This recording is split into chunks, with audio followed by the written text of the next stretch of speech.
than human beings can. Apart from that, animals, some animals I've seen, have got a awakened Kundalini, and they are realized animals I've seen. So it is possible even for animals to be very dharmic than men are, and sometimes it is surprising how they can discriminate better than human beings can. Apart from that, animals are kept under the bondage of God, and whatever is their sustenance is done by them. They don't have to think about it. For example, a dog is a dog, a cat is a cat, and a tiger is a tiger. So only the human beings can be a dog, can be a scorpion, can be a snake, and can be a saint. So it's only possibility in the human being that you can find all the animals existing side by side. And can be any time these animals can come out, and you may be surprised at yourself the way they suddenly jump out and start barking at you. So that is what human beings are, because whatever has been our past is within us. Whatever animals we have been is within us. So all that is there. But whatever we are going to be also is there. And whatever we are going to achieve is also there. For human beings, the future, past, present exists, but for God it does not. So for Him to plan and to organize and arrange is very easy stuff, because if you do not have such demarcating things, you just organize things much better. And His methods are because of His own, I should say, awareness, a status, a almightiness, I can say, or it's just His nature that He's like that He can manage things very well. And you cannot explain them with one event after another event, how He has managed and how it has happened. He does it just because He is capable of doing that. He need not do it all that with understanding or thinking about it as human beings do, because He does not have to think either, because He is that, you see. He is the power and He does everything. He is the consciousness, so He does everything without putting any effort into it. And it's a very different state, which perhaps you can understand as Sahaj Yogis, that just you move your hands and you find the Kundalini moving the other side. Now you may say, why is it moving after all? You must think about it. You are realized, so you can do it, but not a person who is not realized. If he puts his hand like that 100 times, nothing is going to work out. Only you can raise the Kundalini. The reason is your awareness is different and his awareness is different. Your powers are different and his powers are different. So in the same way, God, who is all power, for Him, even moving His finger, He can move the whole universe. After all, He is God. And that's why for human beings it is said that you better have faith in God, because that's the best way you can solve your problem. If you go on thinking about it, you will all go crazy. So we have to go to a point where we can understand Him, otherwise we will all go crazy understanding Him, and we will all become mad thinking what all these things is beyond us. It is too much. So but because in Sahaj Yoga now your awareness has come really to such subtle form, one can understand so many things and can understand the subtler ways of God's doing, and also understand what is possible for you through subtle methods. We can talk of subtler things, but talking this to anybody who is not a Sahaj Yogi would be something madness. They wouldn't understand a word what I am saying. It's only meant for the people who are Sahaj Yogis. So we came to a point where I said that in the gross they are expressed as plexuses in the human being. Now this is known as the gross way. Now the subtle form you have seen, the sukshma as they call it, the subtle form. The subtle form exists in the human being, which you can see, you have seen it. The subtle form as energy when it starts pulsating, you have seen the pulsation. But this subtle form is in two forms, you can say. One is a sukshma and another is ati sukshma. Because in the sukshma you can see, and a person who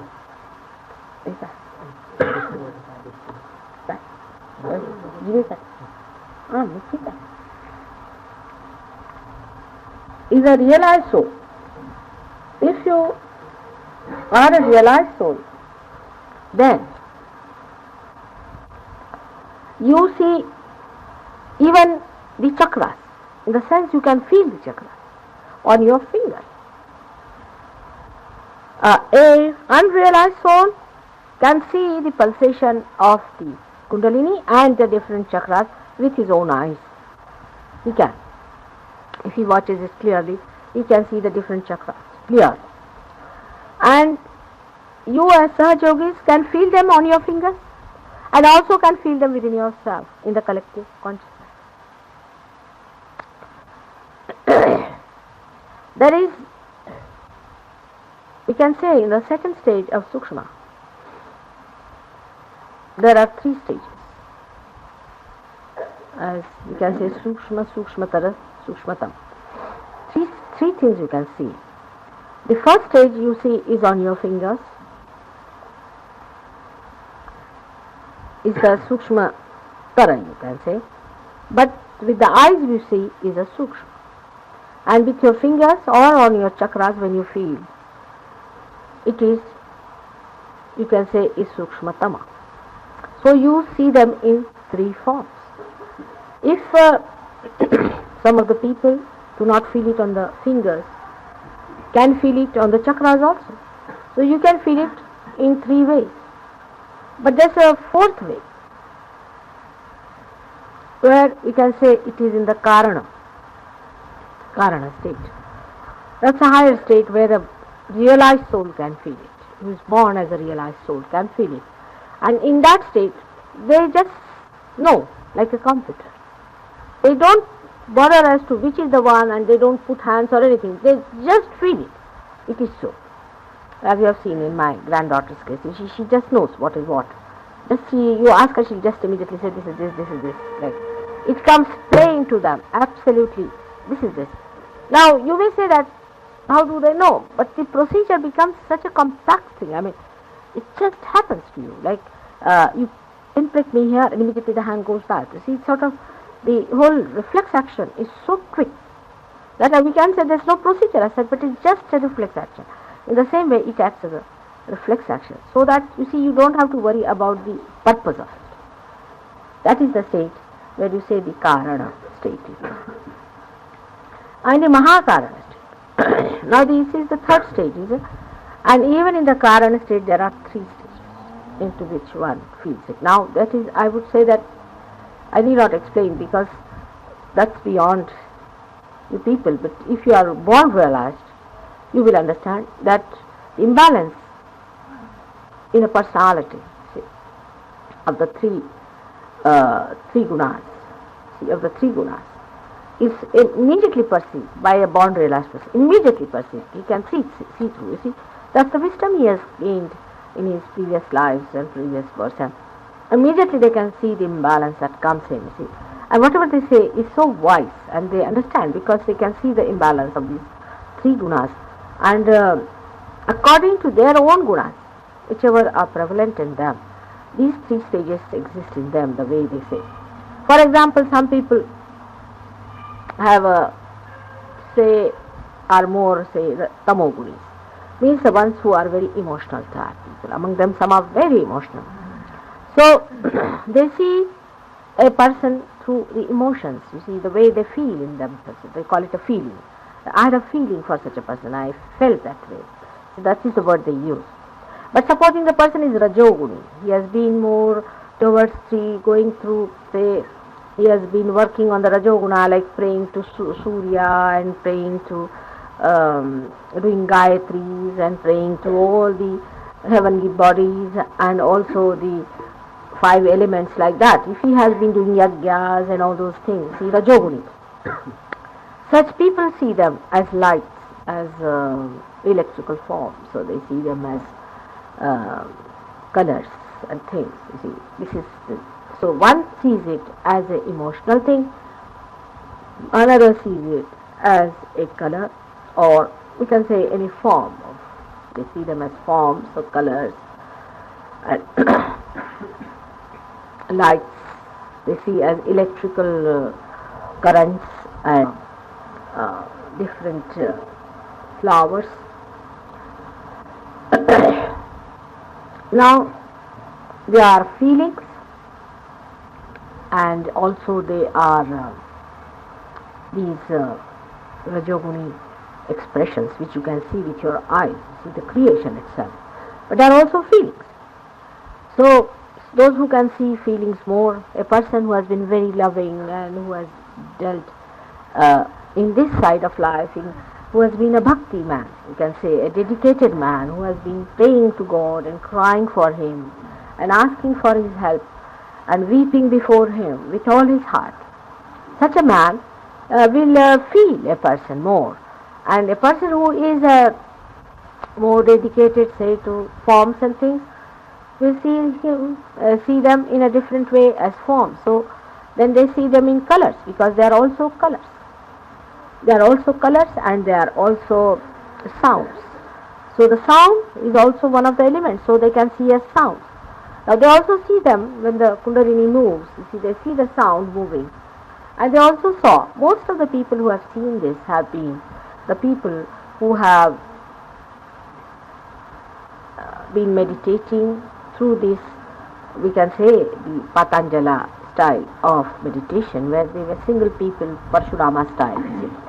And they saw these forms, and they saw the movement of the Kundalini through the chakras. When it passes, it creates a sound, a word. And so they studied every sound, which sound was created, what sound was created, what color was there. And so it is a one-sided knowledge of the right-hand side, of the people who went through the right-hand side, that they say that this thing was created, that thing was created, and then this sound was created. Then they formed a language. It's the original Sanskrit language which was formed. That's why it is called as a Devavani. And that's why these deities understand Sanskrit the best. When you say Sanskrit mantras, you see, they absolutely understand them very fast, because this has come originally from there. They studied that and then it was done. But other languages in India, most of the languages were taken from Sanskrit, converted into something else, brought to another form, and then another Sanskrit came in, Prakruta, Sanskrit, and these 5 languages, Magadhi, Paishachi, Maharashtra, and all these languages came in. So it is a derivation. Other languages in other countries that came up, you see, was also, of course, the expression of the Kundalini, but they learnt it more from, say, the words came from more from the outside. You see, the sound of the air flowing, they call it S, like that. And from the nature, whatever they learn from outside, because the approach has been more objective. So objective approach is always little less than the subjective, because subjective is from inside and objective is from outside. So when you go from the objective, the deviation into the main sounds that are coming from inside, you see, the purity is little bit deviated, as you know what is objective and subjective approach. So this has happened with some languages. Some languages are very, very close to Sanskrit, and but they took a turn according to their gunas. Now, the Sattva-guni, the center part of the Sattva-guni, as they call it, you see, they are also the people who have Sattva-guna more in them. They see chakras in the right form. But Sattva-gunis should not be confused with the people who believe that if you eat this, then this is Sattvic, if you eat that, that is Tamasic, or if you say this, this is Sattvic, or if you do not kill anybody, then it is Sattvic. In this, the right perception comes in. For example, you have to explain why Krishna killed so many Rakshasas. It was absolutely Sattvic. It's dharmic, absolutely dharmic. Why Durga killed so many Rakshasas? She had to eat the blood of so many Rakshasas. So, you see, whatever is dharmic, the wisdom, the right path, comes through such people who are neither too much this side, neither that side, and they know exactly what is the right way of looking at life. such born realized people. This is a very, very far-fetched stuff. There are very few. I would say, perhaps, you can say Buddha and Mahavira are the only two human beings who have gone through many lives. From one extreme to another they went, and ultimately they found out that going to the extremes is not proper. Still, they have not reached the complete height of an incarnation. So, a model was to be created who would be all the time giving a fixed point for a person to rise to that. And these are the different models which are placed within us on our chakras. And these models are perfect models belonging to those chakras. So, according to the nature of the person who is watching these chakras, one sees them and gives them importance also. Now, for a person like say Shankaracharya. Shankaracharya is a born realized soul many a times. He is not born realized once, but many a times he is born realized, and he is in the center of it. We can say one of them, we can call him.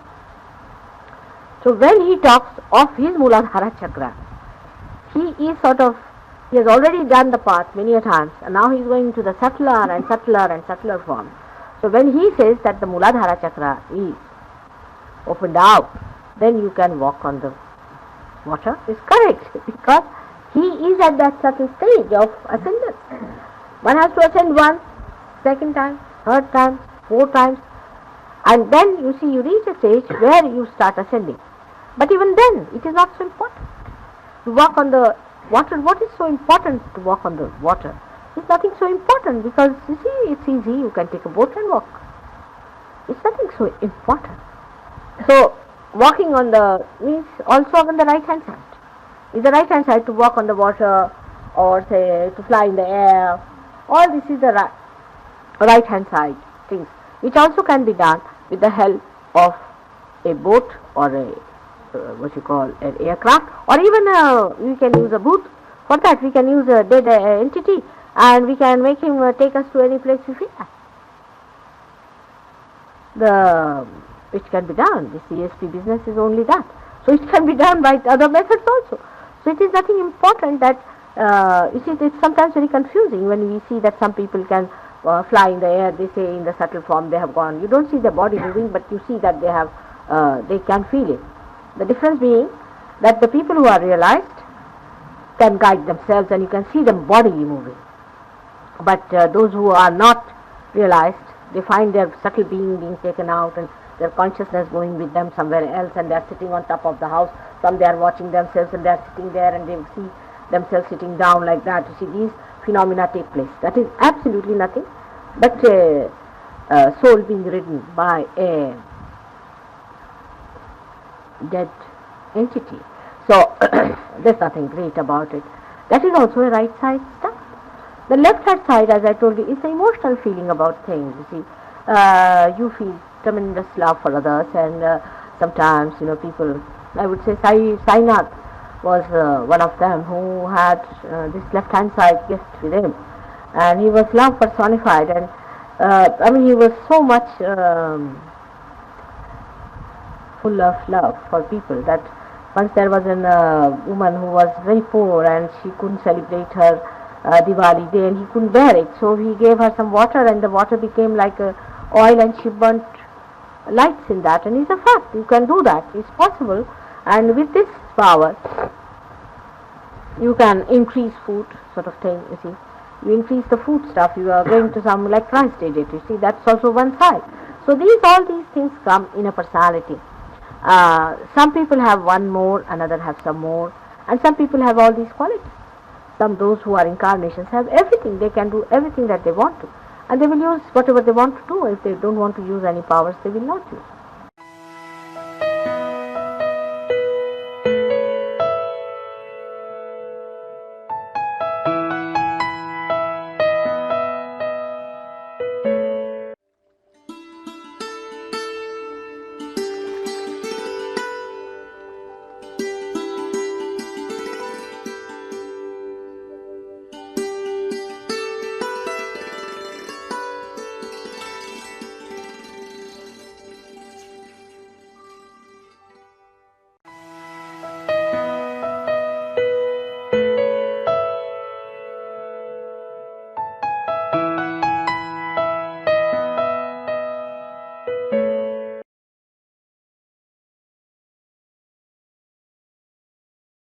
So it depends on.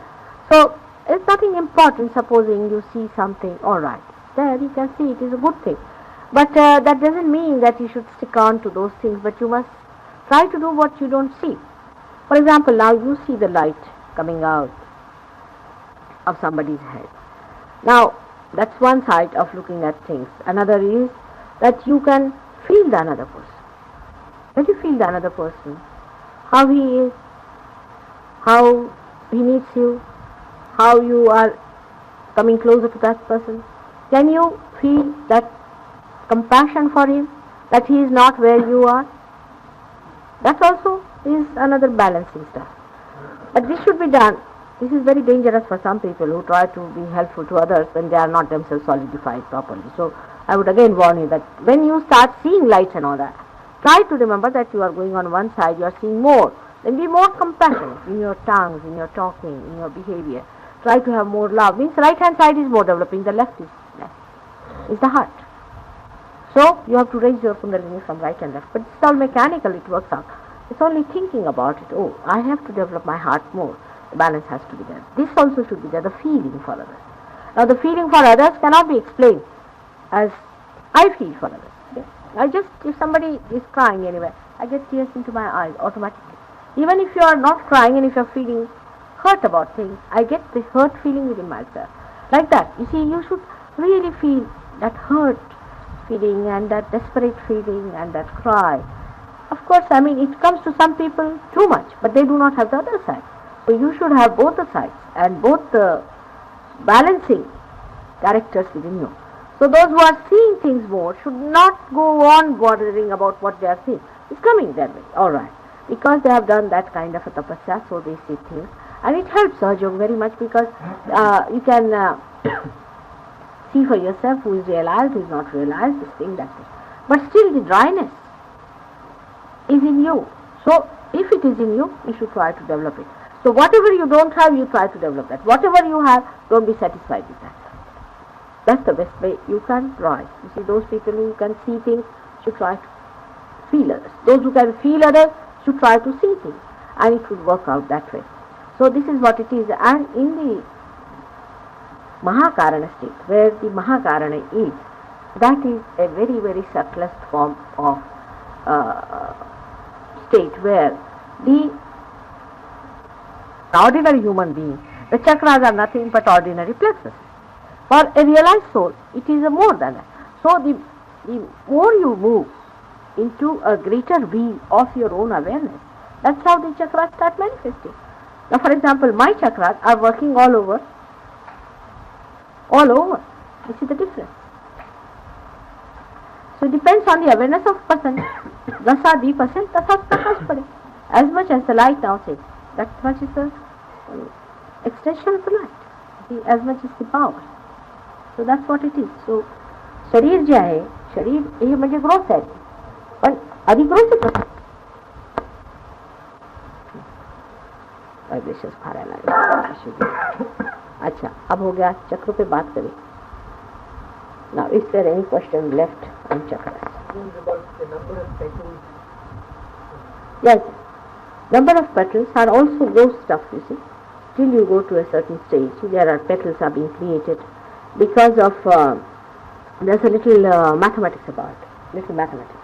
And all this mathematics has been worked out in a human being, how it is.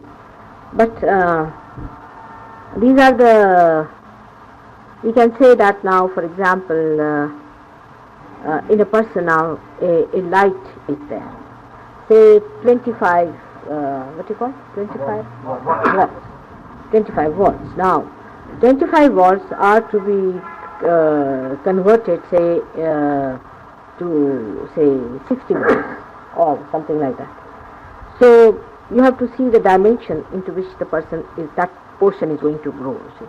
It's a big mathematics about it. It's dimension to which that can grow, you see. And into what sphere it is going to penetrate. For example, now the Muladhara Chakra you can take, for example. Now, Muladhara Chakra is actually 4 petal because it covers the 4 sides of the human personality. It's a very abstract calculation. It is the fourth side of the personality, and the fifth side, the movement in the fifth dimension, doesn't take in the Muladhara chakra. It takes above the Muladhara chakra. So the fourth dimensions are shown by that. See? These are the different dimensions of a man. At those levels, how many dimensions is touched by these, but it is calculated like that. In my book, I have given most of these in very great details as to what are the dimensions one touches in this thing and how far you go. But the same Muladhara becomes only two later on. But it is such a subtle and sharp tool, which is which penetrates just like this all over. So it depends on the, you can say in a machine, you have different types of bolts and different types of screws and with different dents. Now, what is the calculation is an engineer can say why is it so.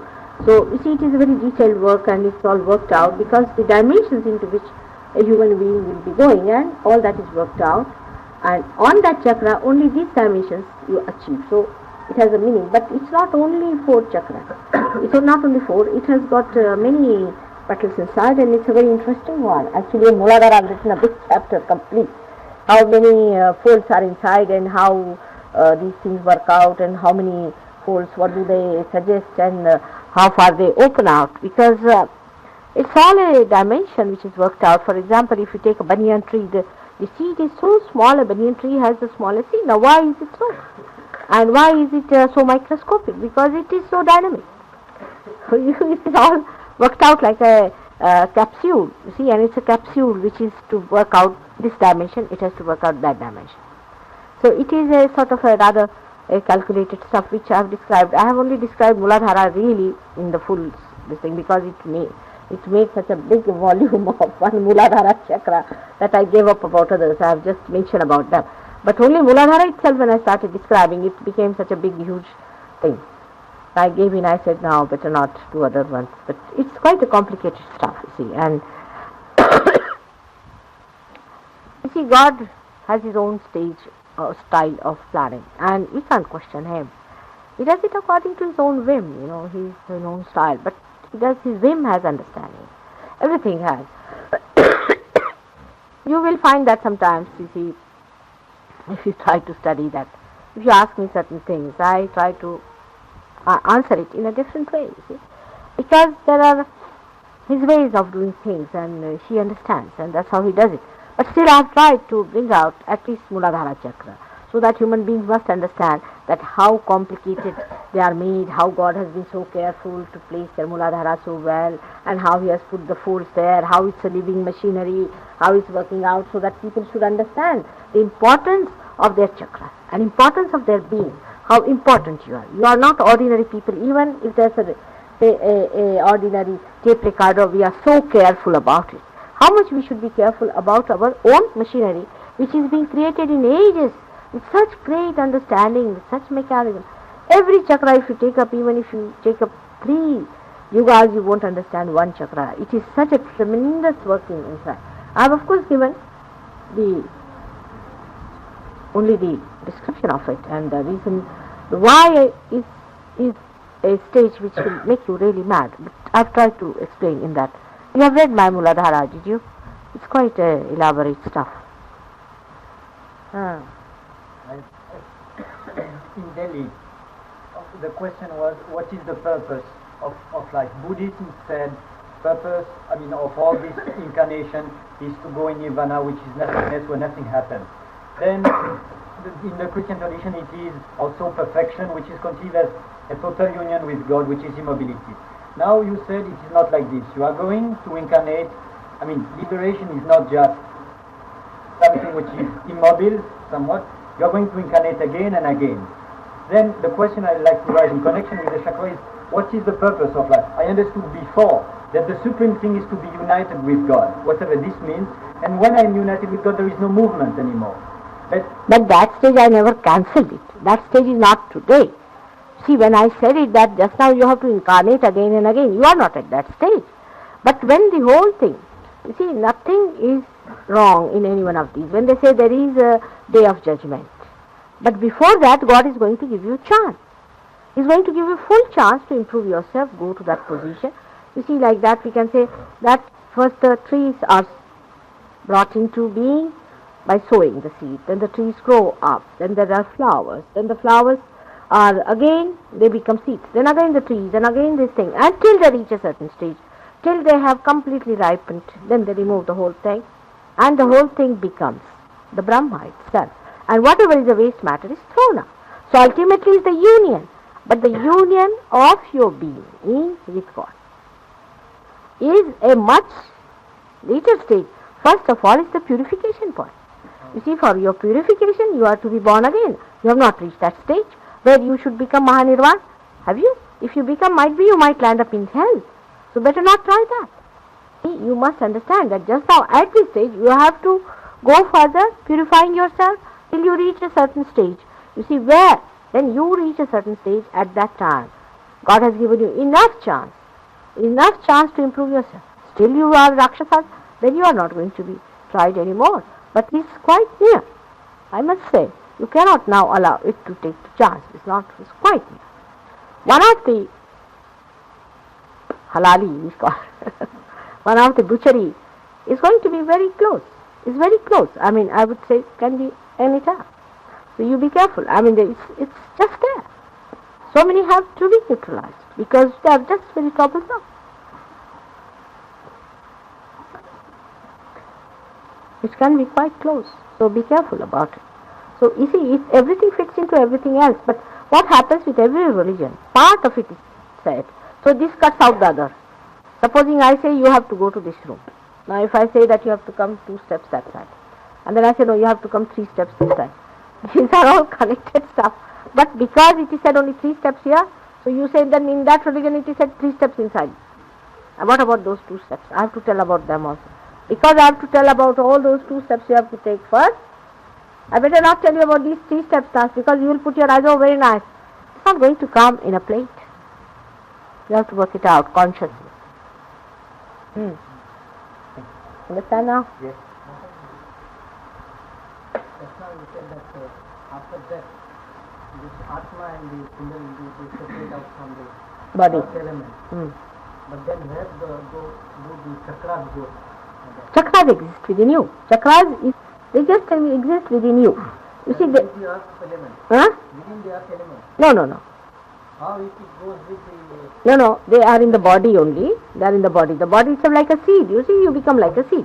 But they are potent. You can't see them. Chakra is a space. But then chakra and Kundalini must be living together. No. You see, when it is something like a light going out and the tube is still there. It is like that, the Kundalini, but it stays on top of the head of the person. Only difference is supposing the light goes out and stays nearby. You see, the potential is there in the light. It is like that. The place for the light to pass is there.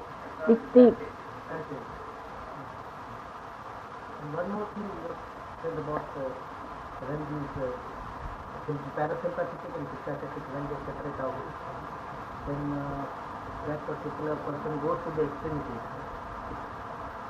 Extreme. The extreme. And in that case, what happens before our realization, whether they are superimposed one over the other, the sympathetic and parasympathetic. No. They are already separated in the growth, they are separated, inside also they are separated, but there is a void. This is the only kind. Because yes, that is the only thing. You see, the Kundalini gets enlightened, or sort of she gets a little enlightened, we can say, when it faces me and it starts rising, or when you people, because you are also Sahaja Yogis. It doesn't happen with anybody else, you will be amazed to know. So now, what is the other question? Should we? We actually do this sort of thing, try to activate our chakras by giving clockwise or anti-clockwise movement. But in fact, chakras, they turn horizontally in the body. How the chakras move in the body. Yes, that is true. They are moving horizontal. They are moving horizontal, but when you move them like this, you see, like you have seen the wheel. Why not we do this way?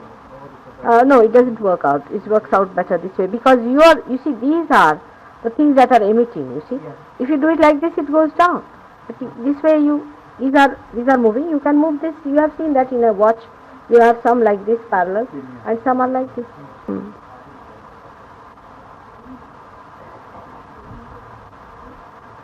कहाँ प्रश्न है कैसे ठीक है अच्छा आता दूसरा क्या प्रश्न है You said different gurus have different effects on different chakras. They have damaging effects on different chakras, different gurus. How do they do it? And in spite of Kundalini arousal that happens, then what should be done? You see, what gurus do is they use different chakras for introducing into the sympathetic nervous system some entities which they have control, you see. They do not control many entities as such, but what happens? For example, now I would say during war, many people died just like that, you see, killed and this and that. In those countries, those souls, you see, they were never never had a human life, and they were treated just like animals, and they were very much tortured. So they had that feeling in their minds that we should also torture these people. So when they come, they die, you see, they do not die really, and they do not get into the Pretloka. They stay in the atmosphere. And that's why wars are very bad things, because wars create such human beings much more with accidents and people who are very depraved in life, very dissatisfied, who are doing all kinds of depraved actions and secretive things and all kinds of horrid things. You see, all such people, all of them, when they die, they do not really go to Pretaloka, because they don't think of their salvation, but they are just thinking of their lust, greed, or sort of, we can say, possessions, those who are grabbing things, thieves, and all sorts of people. We can call evil people and satanic people. When they die, they find, they become much more subtler, and they can be better off if they act in a subtle body. So they use their subtle body for acting into people, and such people are easily available. So these gurus, what they do, that they themselves are evil geniuses, and they have a way of capturing those people, and they use them. And they introduce you through your different chakras. For example, Ravana had the capacity to speak, and in his speech he used to introduce Rakshasas into the human beings in Ceylon, otherwise imagine in Lanka. People should never fight Rama, because at that time the sensitivity of people was so great that they knew that Rama was an incarnation. They were not gross as today they are, that one has to tell that, oh, here I am the incarnation. See, that time it was not Kali Yuga, so they knew he was an incarnation. And so many of them, I mean, some of them did not, but quite a lot of them knew, and despite that, nobody could oppose it, because their mind was captured by these entities put by Ravana, and they fought. So it was so, even at the time of Krishna, people knew who he was. At least they had quite an idea. Even Kauravas knew about it. But this Kali Yuga is a wretched thing. Nobody sees anything clearly. But those times were not like that. People knew who was an incarnation, and they understood it. And that time also, these people had to use some sort of a way of putting them off, and they used this method of enticement. And when they used this method of enticement, in that use, they learned also subtler ways, which they are using in the Kali Yuga very well. They are actually Rakshasas. And they know these methods, how to entice people. There are so many ways of doing it. And when you bend your head before them, that is the best time when they can put it into your ego, and they can finish you off once for all. So that's how they do it. And you are no more yourself. First of all, they act on your heart. You become a nervous person. Your hands start shaking. Your feet start shaking. They act on your heart chakra. You lose the power of Raksha, which is the basic point of the heart chakra. वो जो आपके इसमें आया है वो दीजिएगा इन लोग को. हाँ. And then once you start losing the grip over your nerves, you find that as if somebody is doing for you, and if you take somebody's name, you start jumping, and you don't know anything. Is an experience. You see. There are so many things that do like that. 1001. But human beings as a whole in the Kali Yuga, instead of improving, has gone down absolutely in his conception of divinity and in everything. I mean, he is a hopeless case otherwise. But by God's grace, Sahaja Yoga may save him. The way it is, I mean, he is very, very blunt. Cannot feel. He's very insensitive. And he carries on all kinds of his malpractices, thinking that he's a rare saint ever born. You see, that's another great quality of Kali Yuga. So the problem, they have no conscience left now to tell them that this is wrong or that is wrong. They've killed.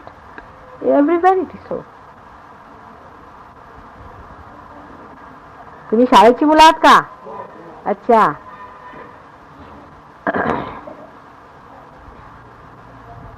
अशा हात करून बसा आमच्याकडे बघू. हा,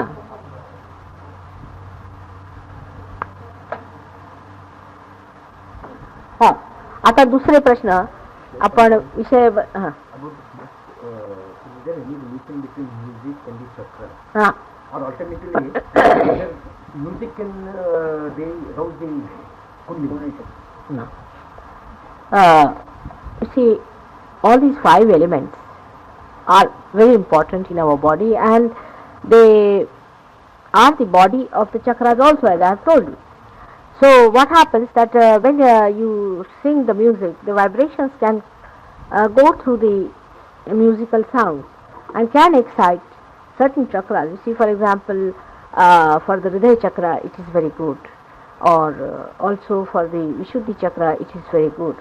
Not for all the chakras, but certain chakras it does. But supposing you say a mantra plus the sound, the beautiful music and the realized soul, then it is very effective. See? For example, Ganesha, you can excite him with a beautiful shloka. If you are a realized soul and if your Ganesha is correct, you can excite the Ganesha of another person very easily. I mean, such a person can do it. So music, sound, all these things have an effect, and we are now using that method very extensively. That supposing now we go in a mass meditation and many people are there and some chakra is caught, say Vishuddhi is caught, I can correct the Vishuddhi by just putting my finger on this like this, because this has the sound. This is the chakras. There is a micro sound which is carrying the vibrations, you see. Actually, the part of the vibrations is the micro sound also. Micro light, micro sound. And you can say all the 5 elements are micro there. So when I put my finger, the micro sound can carry the rest of them. And a person can be corrected. We can do it, especially Vishuddhi. Very easy to correct Vishuddhi on that.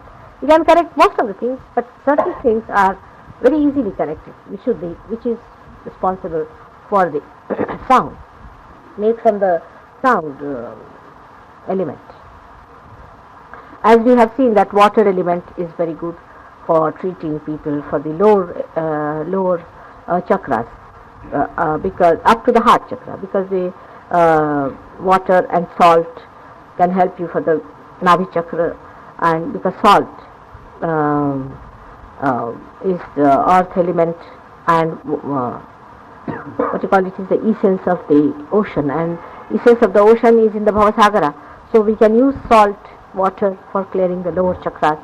We can use light for the eyes, because this is made out of the prakash, the light element, like that. You see, different things can be done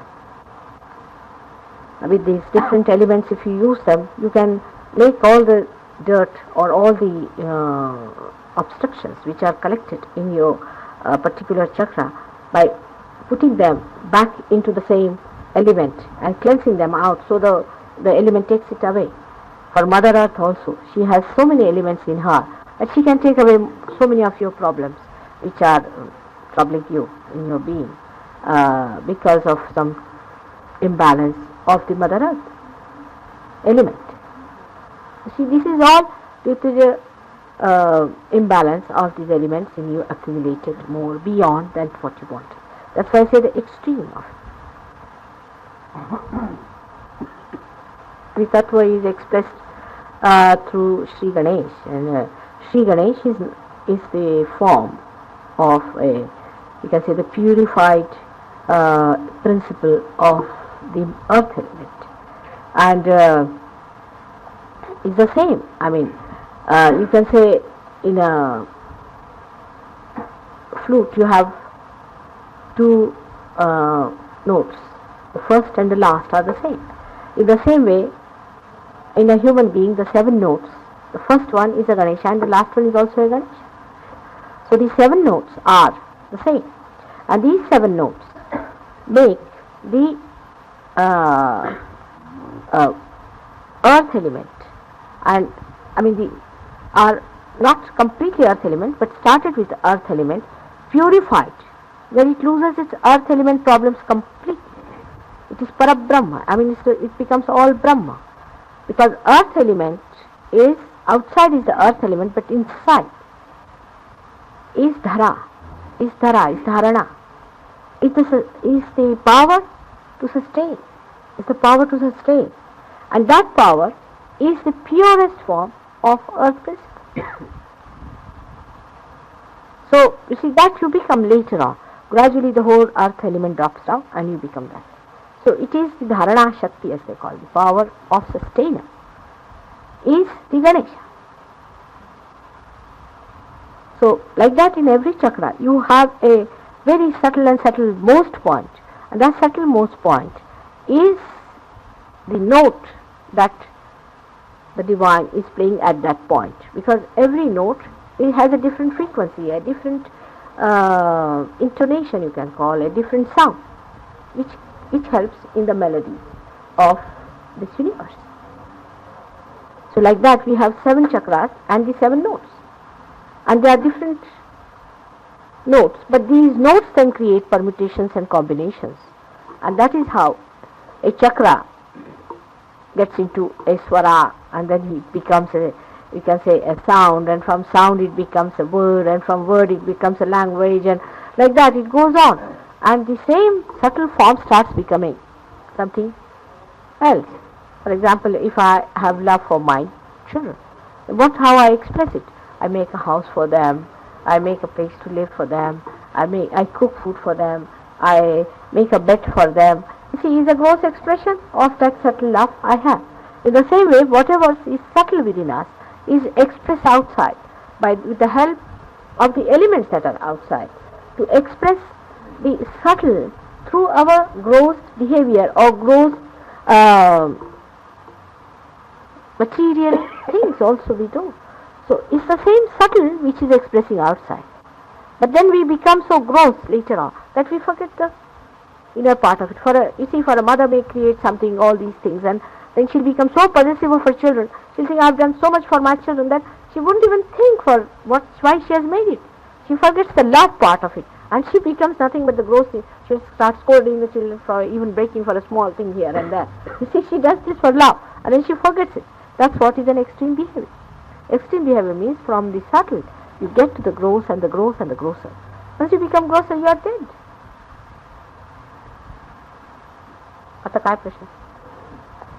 समोर मनुष्य नवीन आला जागृती द्यायला, हा, त्याला प्रथम दर्शनी समजा बाधा हे कसं वाटतंय काही लोकांना दिसती बाधा, आम्ही जागृती द्यायला हा, ज्यांना बाधा दिसते, those who can see badhas are on the emotional side. They can see the badhas. They are, you see, though there also you can see 2 types of people. Those who are already themselves in badha, they can see badhas very clearly. They can see the dead persons. Those who are already badha can see that another person has got a badha, because they are in the collective subconscious themselves. So they can see. And a person, say, can see the one who is, supposing who is a drunkard. He can see. A person who is drunk can see a badha in another person, because he is in the subconscious state, he might say. But some people can achieve a state in an emotional way that they can see a badha clearly, if they are realized also, emotional state people. So those bhakti people can see a badha there. But even the supraconscious people can see a light coming before them. They can see somebody standing before them like a light, and they'll say that there's a light coming. They might get fragrance, or things like that can happen. See, they can. They are called as tanmatras. Is the causal principle of all the elements. Causal tanmatras means for earth the causal principle is fragrance. So supposing somebody has done lot of search in the field of, say, earth element, so such a person can get lot of fragrance. Can. It is a variety everywhere created because of their different searches and because of their different seeking.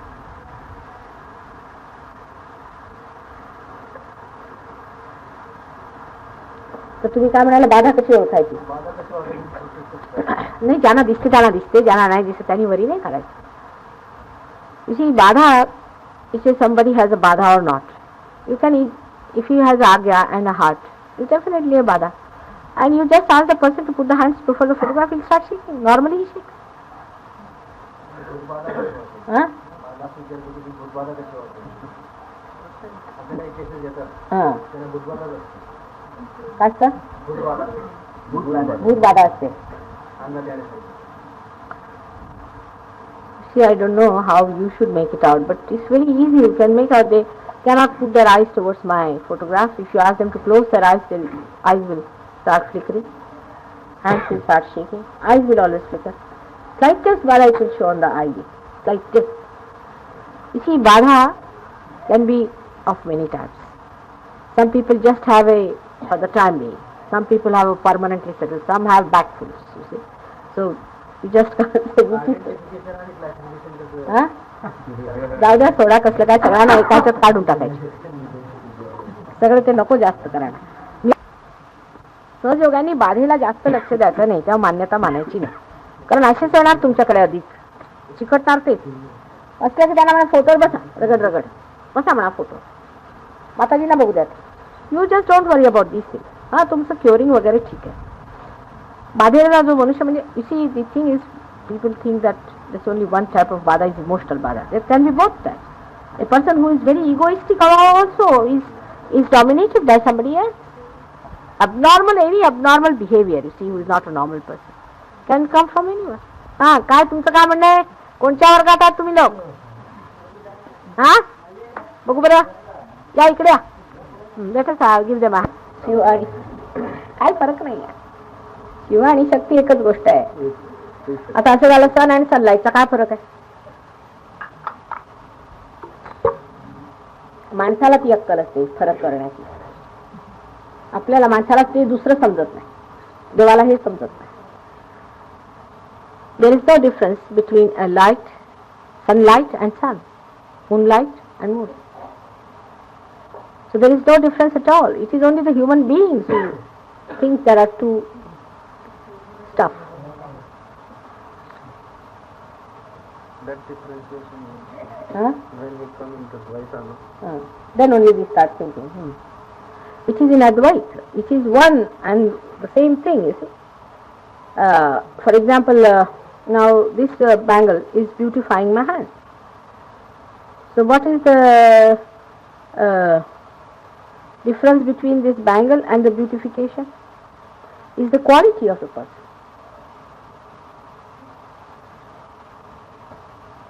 It's the quality. It's the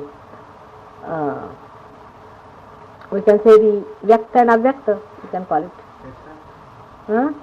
No, the sense also, essence means you will take out the rest of it and you say this is all useless. It's not that. It's in every, you see, it's all there. It's one. What is the essence of sunlight and sun? Sun has no meaning without sunlight. Sunlight has no meaning without sun. It is not essence. It is everything that. You can say water and ice. existence and essence. I mean, I just refer to two categories that No. philosophers develop. No, it's not that. No, it's both have existence, both have essence. There is no difference at all. You see, human beings cannot conceive it. That's the trouble with human mind, because it is in a Dvaita. Human beings cannot see. You see, they think of two things always. It's not a person. You see, this perception is not possible for you to perceive it, but you can understand it by analogy. You see, many things human beings cannot just perceive. Just cannot, because you have a limited brain, you have a limited awareness, you have limited love. हा, काय झालं का शेवटले? बरं वाटलं का? येतंय का थंड? डोक्यात नाही झाला अजून?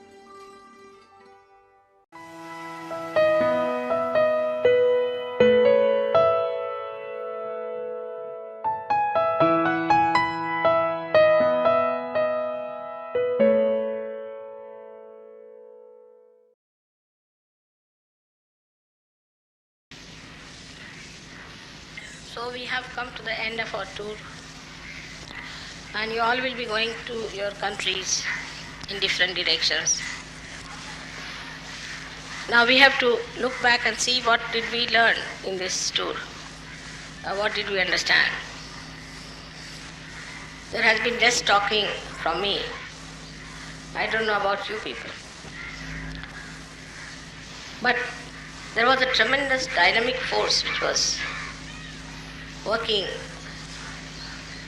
the movement, organization, and the correction part of it. I do not know if you have felt that way, but should have. So many of you must have felt that within yourself there is some sort of a dynamic happening. This has come because now the attention of Sahaj has gone beyond the realm of only few collective Sahajogis. And when you open your gates to this new dimension, then suddenly you start thinking about all the problematic things you have to face. So far we have been like Brahmins, you see, keeping away from non-Brahmins in the sense, keeping away from people who are not realized, keeping your society away from them, keeping your vibrations all right, and trying not to expose yourself to these people who are, according to you, maybe half-baked, or maybe they are not yet in Sahaja. But I think now you are quite capable. Now you reached a state where nothing can harm you, nothing can catch you. Now you have to catch them. You have learned how to catch them. Like the sharks, you have to first learn how to catch the sharks. If you don't know how to catch the sharks, and if you face them, they'll eat you off. In the same way, now you know how to face life. So this time I felt that already a tremendous force is working within us. But there are certain problems which are within and which are without, which we should very objectively see. The problem of a Sahajogi, even of a very high status in Sahaja, is still ego. Because still people argue quite a lot among themselves, sometimes with me also. But if the cosmos is working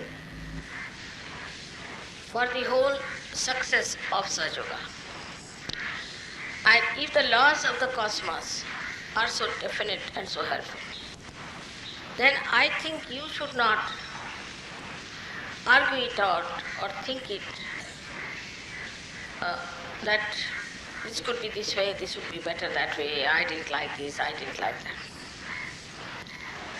This argumentativeness from your mind has to go, I did not like. This does not exist within us now, that I did not like. What is this I if it is the spirit? It has no likes and dislikes. If it does not like something, it corrects it or it just avoids it, gets out of it. But does not react and does not say that I did not like it, I don't like it, or I don't want it. The reason you must know, first and foremost thing is this, that Sahajoga is nothing just sermoning or something in words, but it exists. It is there. Now you have come into Sahajoga. Gradually you have learnt through experience that it is so. It's a fact. It's a very big thing. Not only that, but that is what has penetrated into your being. It is there. So once you know that there is such a dynamic force which thinks, which organizes, and which loves, how can you argue out with that force? It is going to work it out in its own way. So this one point of argument, if it is there, that means you still have to be in the Nirvikalpa. You are still in thoughtless awareness, all right, but in Nirvikalpa. The reason is there are new people who are coming, they are not at your level. So then you get angry with them, you get upset with them. That upsetting doesn't end there, it reacts on you also. That's why you have seen in my lecture there will be thousands, but when it comes to meeting you people, there may be hardly 4 or 5. The reason is that you are the one who are lacking in communicating. Now there was one gentleman who came to see me and he told me, Mother, I once came to your lecture. It's in France or something. And I was very enamored the way you told us and talked to us, and so sweetly you put those ideas into our heads, and you're so kind, so patient. But when we meet the leaders, they just are like bulldozers. You face them, they just come on us like a bulldozer. Then it's impossible for new people to come in. Now, if there is a force which is cosmic force which is acting through you, you are just a channel and it is working through you, then allow your channel to work it out. But if there is this ego business and there is not proper handling of those who are coming to you, you have to be extremely sweet and kind to them. But I was told even in the hall, people are extremely arrogant with them when they come to my program. So this shows that still you are not there, it is anti-Sahaj behavior. You have to be extremely kind, extremely sweet and very wise about everyone. Let everyone come in, let everyone sit down, I'll manage it, I can look after it. So this is one thing is that reacts on you, on your Sahaja Yoga temperament, is when you start getting angry with others or scolding them or shouting at them or arguing. I think less we talk, the better it is, so that at least the temper that you have will not have expression of that kind. But the temper also is something, if you suppress it, also it will act like a suppressed, and you can become volcanic sometime. So, in this tour, we have to learn one thing is that it is more the silence within us which is powerful. Silence is the most powerful thing we have got. If somebody argues, some outsider comes, you just keep silent about it. You get patience and you'll be able to handle them. This I have to tell you because already I have been touring all the countries, and when I finish the touring, this is what I find, that there are very few people who are coming to Sahaja. Now this dynamic force wants to work through you. You are the instrument. Now if this instrument is not conveying to you what I have to say to you, how will it be possible to communicate? So Sahajogis have to develop a mannerism which is very much Sahaj, sweet, and must learn how to overcome few obstacles or few arguments that are around. There are sweet ways of talking. Like yesterday when you got married, I didn't know how will I speak to you about you having a nice time in your marriage. Because what I find that after marriage you start thinking, well, will I be able to manage? Will it be compatibility or this and that? Because you all have read all that is in your head. So you start thinking about it, then you start criticizing your spouse about it or something, now it doesn't work out, if you don't feel happy in the heart, something like that nonsense, you see. I have not fallen in love or I have not risen in madness. All these stupid ideas start crawling up like snakes and they just eat you off. That's why I didn't know how to tell you, because I could see that clearly, that it was working in some minds, in some women's mind and some men's mind. So I just wanted to tell them, then I thought better put some chocolates. And I said, now I have some chocolates for you. You must be tired. Better have some chocolates. And then I gave a bit of my mind. Because if you want to hit yourself, who can stop you? If you want to cut your own nose, then nobody can stop you. If you want to destroy your married life, nobody can stop it, can it? So those who are married, when I had to deal with them, I didn't want to say something that would really upset them and shock them. So I started with the chocolate. And then I did say what I had to say. Because I don't want you to become miserable after marriage. With all the work we have put in, I mean, all these people have lost their weight, they say, in arranging these marriages. Then got all the saris, you have been so worried about your veil, this, that. And doing after all that, then suddenly you discover that you are not compatible or something like that, some funny word. And that is how the marriage fails. So this kind of intelligence is not needed, which is absolutely destructive and stupid, which gives you idea. Now this dynamic force is working it out. This for you, that's you got really good matches, very good matches. This time it was really very good, very well done, I should say, how it worked out. In the beginning it looked formidable because we had boys who were all below 30 years and all girls were above 40 years. I thought, no, it's impossible situation. How are we going to manage this show? But it was managed and so many marriages took place. Can you imagine? So this dynamic force just worked it out some or other and we managed it. But this dynamic force is working out everything for us. It has done so much good for us. It has brought such joy for us, not only the wedding part, but the whole of it. It has given us realization. It has given us the idea of our existence, and also it has given us strength to abide by our experiences. Despite all that, if you just start like a jack in the box, some idea comes into your head, and you start thinking, oh God, would have been better if the boy was shade darker or the girl was 1 inch smaller. So what I'm trying to tell you that this kind of temperament and stupidity has to be left behind if you really want to enjoy life. Otherwise it will be very difficult for yourself and for the bridegroom or the bride. So try to be nice and sweet and decide that I'm going to enjoy my married life. And not to say that I'm going to work it out. You cannot work it out. You have to just jump into the sea of it. In the same way in Sahaja Yoga also, we have to see that we have jumped into the ocean of joy. Are we also joy-giving or not? All the leaders, especially in every place wherever I go, I have to tell you that you have to be joy-giving yourself. For those who come and see you, meet you, new people especially, they should just feel your joy.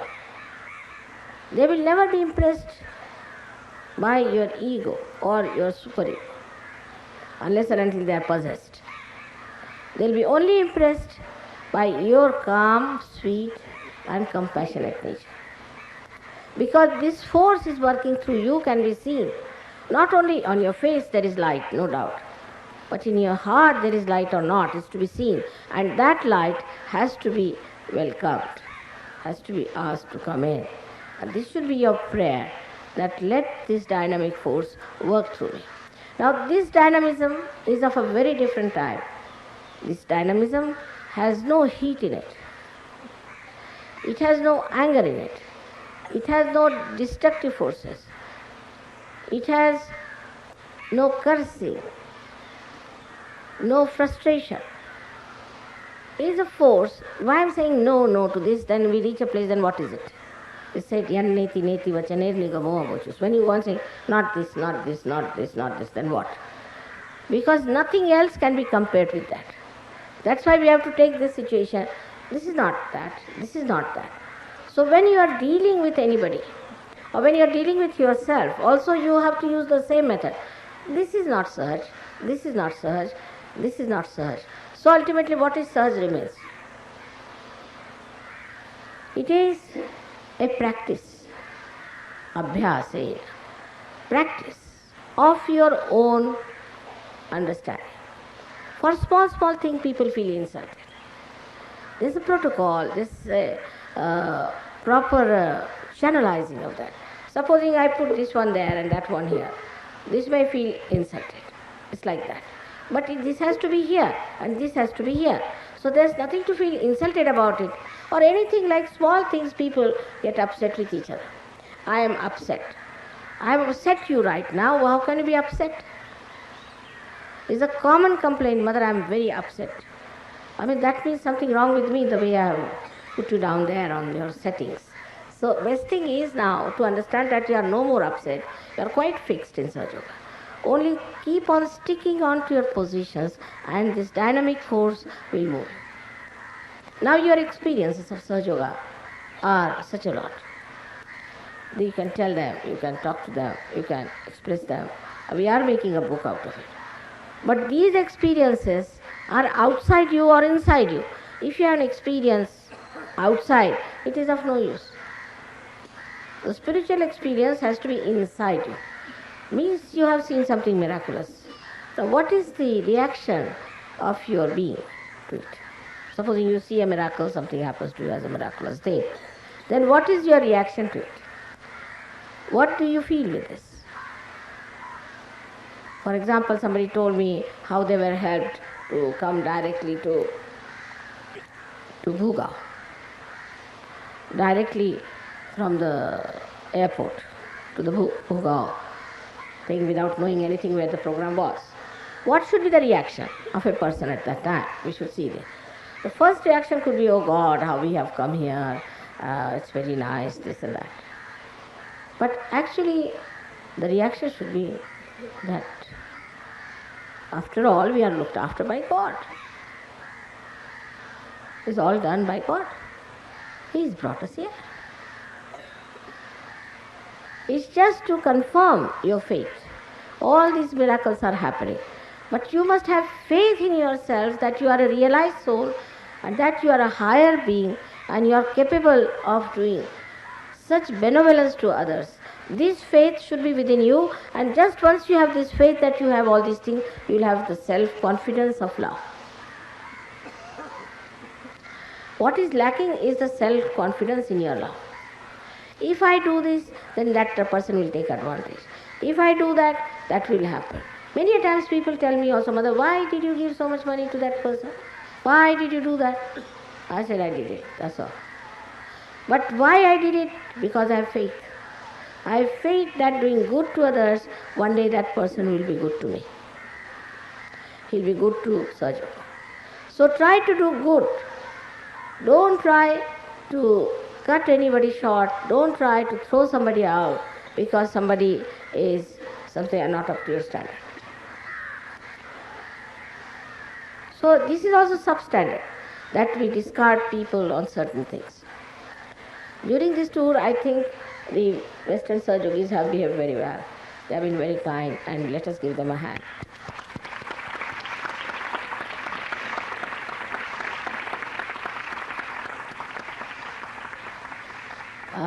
There have been, no accidents like burning the skin and all that. But I saw some people still very hot and red in the sun. The temptation was too much, but still, I would say that there were very few who really burnt their skins. Like that, we always have some mishap, something. So it all worked out well, and you all are safe and sound and enjoying yourself. But now, today being also the New Year's Eve for us, so we have to take a vow what we are going to do for next year. How are we going to use this power? This should be our problem now, nothing else. How are we going to use this power? So first is to imbibe love within ourselves, because this is the power of love, first and foremost. Now we'll be going away today, meet people. Here there are many people, Indians also, whom you may not be knowing. Meet them. You have to bid farewell to all your friends. Meet all of them.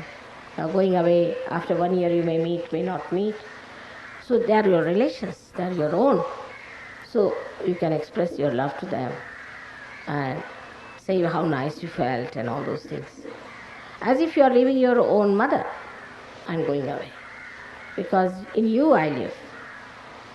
Then the idea of love should be brought to some sort of a form. How are we going to spread this message of love to people? on two ways you can work it out. How individually you can do it and how collectively you can do it. So I have to make one suggestion to the leaders that whatever suggestions come to you from the people, you must accept. You are just leader there because you have to just communicate with each other. You are not to dominate anybody. You are not to sort of dictate anything to anybody. But you have to be a communication person for me and them. So now you should see that how these people are giving you new ideas. Note them down. Don't think that you are the only one who has ideas. Get ideas from them. They might get ideas from the cosmos again. They may tell you something, this should be done. And should be noted down and recorded. That yes, this was said, this was to be done. And then try to follow whatever is possible. If you are in doubt, you can always telephone to me and find out. But involve them in this dynamism. Everybody is involved. Like I told you last time, it was on my birthday. I mean, all of you could have sent me a card individually, it was all right, or you could have sent me a flower or something. I have relations with you directly. So you should not depend on your leader that when he says we'll send it, and the leader should not say, without showing me, you cannot send a flower to mother. And between flowers and me, you can't stand. Your job is only to communicate. But you must take everybody into consideration. This is the point where I think sometimes the leaders go arbitrary. One of them was like changing the school, the venue of the school. They brought the school from Melbourne to Sydney, and I was surprised, I was never told about it. It's a serious thing. All such happenings can be told to me. Also, you can send me a tape with all little things that are doing well, or you can write to me, which I will be very happy to go through it and to find out. Before throwing out anybody from the ashram, you have to send the photograph of that person to me and ask me if you could throw out that person or not. You have to respect them because they are yogis. They are not ordinary students from some place that we can go on throwing them out. So you have to give reasons why you want to throw them out. Every person is important to me. And why it is that you feel that that person has to go by, that person will be helped and others will be helped. So you have to give substantial reasons for that. Otherwise, I won't like it, anybody thrown out just because he answered you back or that he said something to you. It has to be very mutually understood that mother has appointed these leaders because she has faith in them. So you should just talk to them and listen to them. Now, there are people I know who are always there, have a habit of group forming. Whether it is X, Y, Z, whosoever may be the leader, they can form groups and they are troubleshooters. So anybody who tries to say things against leaders, you should not listen to them. But in case you find really something very seriously wrong with the leader, you can write to me. Always, you can write. But I don't like people who have, just because somebody has not been nice to you personally or maybe something has gone wrong personally, that's why you are criticizing the leader. If basically you find out what's wrong with that person and write to me, immediately I'll know that is definitely wrong. I can make it out. There is no time spared for that. I mean, I don't have to even say that, all right, I'll just immediately tell you this is wrong. So to work it out, this force within us, and to understand it fully well, what is it? We must understand a kind of not slavery, but an obedience. For example, I told not to bring many big bags. I saw the boys today breaking their hands on these bags. Now those girls who bring heavy bags will have to carry their own bags next time. You should point them out who they are, and I'll give one bus for them. They have to get down to the bus, take out their... Definitely I'm going to do that. It is out of my love for the boys who have to take out the boxes. If you are buying something in any place, we can make a device by which everything can meet you in Bombay. You need not carry out with you. But today I saw them in the morning, I was amazed how they were carrying such heavy loads. Now that means you have no love for them. You don't understand that how much it has to be done. So, little things can suggest that you are not in search. In search, we think about others. Am I troubling others? Am I in any way harming others? It's not question of saying sorry. That's not in search. You just don't do something that you have to say sorry. There's no need to say thank you, but you do something that will create gratitude, express your gratitude. So we don't believe in words. If you have gratitude for someone, then give them a present. Just saying thank you is just a word. Give them a present or do something good, turn to him. Now, if you go on like this, there's no end to it. But to come to the main point is this way, that we are in a whirlwind. It's not only cool breeze, it's a whirlwind now. So what do we have to do? We have to move with it. We have to have the same speed. We have to have a complete nature of the same. We have to be one of that. So it is within us that we see this, and without we'll see that. But we are moving with a speed the rest of the world is not. So now how to go around it and how to engulf it into ourselves. All these things are not vague for you because you are realized source. It might be vague for people who are not realized. You understand what I am trying to say. But still I feel some of you feel that I am talking about others, not about you. Now think that it's all about me, Mother is talking. It's all I have to do. I have to be responsible. And this sense of responsibility has to come to you that we are in the whirlwind, and to take this whirlwind all around the world, I am responsible. What am I doing about it? Just, you see, like you visit the center, all right, we visited the center. So what? People think that if they visit the center, then they should be given all the blessings. Why should they be given blessings for visiting the center? Instead of going to some wretched place, they are going to the center, which is a good place. So why should they be blessed? After all, they are already blessed so much. Or they think that, we have been in the collective, we have been this thing. What have you done for Sahaja Yoga is very important. And that has to be seen. How many people you have really loved. Really loved.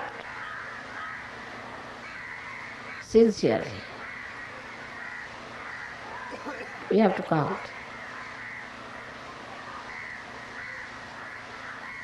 That's very important. Then what have we done for Sahaja Yoga constructive work? You won't feel happy unless and until you have done something. Say I'm a mother and a child is born to me.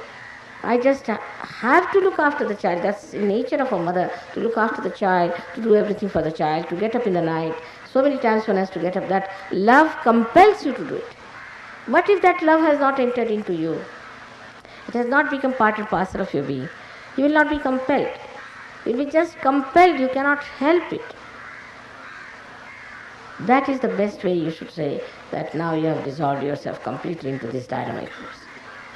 So I'm sure next time when I come, I will have better news, much better news. Otherwise, normally I go to any place, they say, Mother, this one has disappeared, another has gone away, fourth one has run away, and a fifth one is missing. So, this should not be such. It is your responsibility to see that Sahaja Yoga you work it out for yourself and for others with love. So, as for a mother to see all her children are going away, I have said quite a lot. It's not difficult, it's not easy to say much on such an occasion. But I had to gather up courage and time and decide that I have to tell them all about it. Because now it is your responsibility to work it out. It's your responsibility.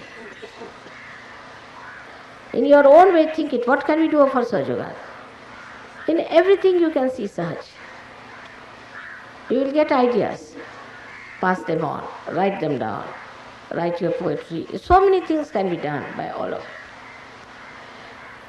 And there's no time to be wasted anymore. It has to be a very fast job. Because this universe is standing on the brink of its destruction. We are the only people who have to save it. So it's emergency for us. In that emergency, one has to know that the nature of Sahaj itself is working out everything. But if this does not work in right time, then we'll have to have another world, which is another problem.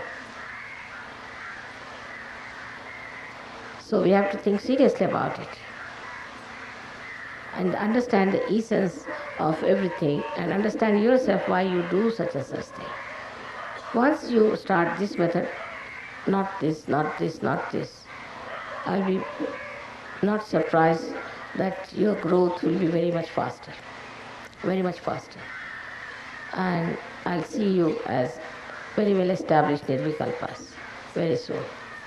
I bless you that you mature very much in your spirituality. May God bless.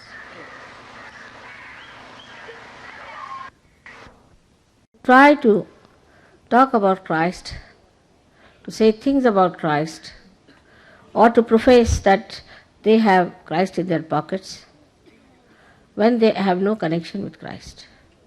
Now for this Christ has very clearly said that you will be calling me Christ, Christ, and I won't recognize you.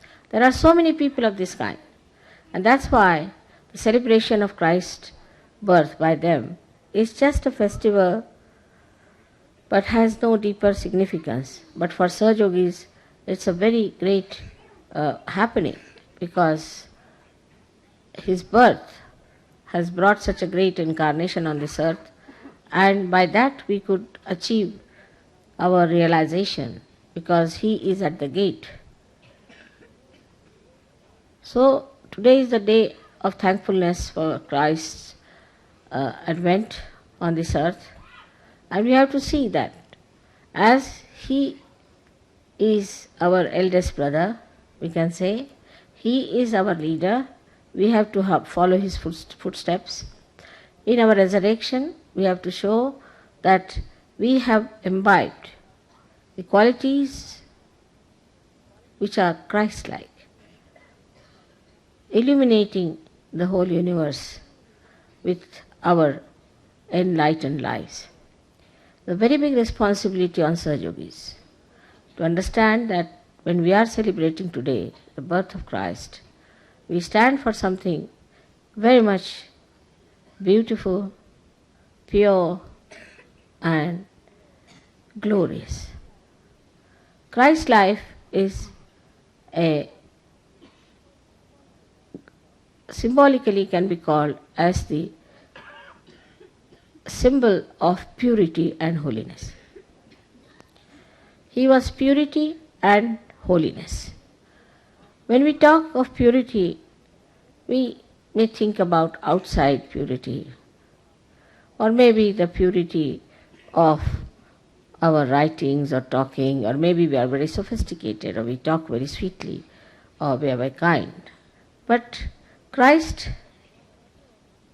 was pure in the sense that he was nothing but purity. And he went to this extent of purity that he said that thou shalt not have adulterous eyes, that your eyes have to be pure. Even up to the eyes, he said, thou shalt not have adulterous eyes. So the lust and greed has to disappear from our personality if we have to follow Christ, if we have to understand what an incarnation of holiness he was. Holiness is very important today when in this Ghor Kali Yuga you find all kinds of horrible things happening. If you believe in holiness, in your chastity and in your purity, then your morality is within yourself. It's not outside. Whatever people may say about Christ today, but you know as Sahaj Yogis that he was purest of pure. In the same way, we should try to keep our purity above everything else. The most important thing for us is to be pure people. Pure from heart, pure in our morality, pure in our thinking, and pure in our rapport that we have with others. Not just a show, not just artificiality, but from within we should feel that oneness, that understanding that we are all Sahajogis, born of a mother, and we all have to love each other. That is the greatest blessings you could give to me, and also the greatest joy for Christ, to see that all of you are absolutely in unison and in complete accord with each other. This is something one has to understand, that he also said to his disciples that the greatest pleasure for me is to see you all together in one unison. But now the collective consciousness is within your consciousness. You can feel the collectivity within yourself. So it should be very easy for you to become one with each other, to understand each other just like a part and parcel of one being. So I wish you all a very happy Christmas, and let us start this new year with the full idea that we have to have that dedication of Christ, that understanding of Christ, how he dedicated his life, which was very short, for the establishment of purity in this world. If the Sahajogis do not have that personality, they cannot establish Sahajoga anywhere. So the first and foremost thing we have to aspire is purity, as you know very well that Adi Shakti first created Sri Ganesha, who is the symbol of purity. So today we have to take a vow that henceforth we are going to follow a life of complete purity and detachment. That's not so difficult if you understand Sahajog. If you are Sahajog, it is very easy to purify yourself. I'm so very happy you all could come here. Lots of inconveniences are there, but as you being the saints now, don't complain anything, and you are enjoying whatever is there, the pure air of this place and the purity of nature that is around us. Let us also meditate and emit, manifest that beautiful thing that is within us, which is the spirit. And I'm sure all this place will be vibrant very soon. As it is, I could feel the vibrations from a very long distance when I came. May God bless you all.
We have come here to such a beautiful surrounding.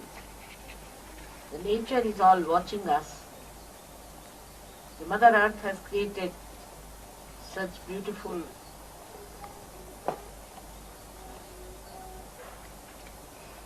scenes for us to see. Somebody has to translate this in Spanish.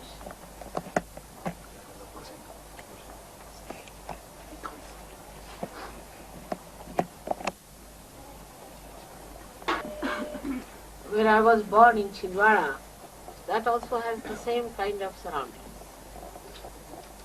Now, of course, they have cleared out a lot of places, but still if you go a little further, about say 20 miles, then you find the same kind of big jungles. They are full of tigers, leopards, all kinds of wild animals.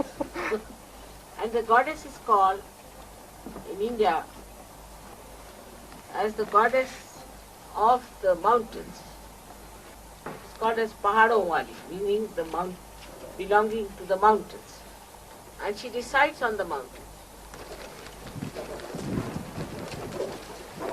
As you must have seen that Saptashringi is also placed on a mountain in Nasik. Near Nasik you have been one. She represents the Adishakti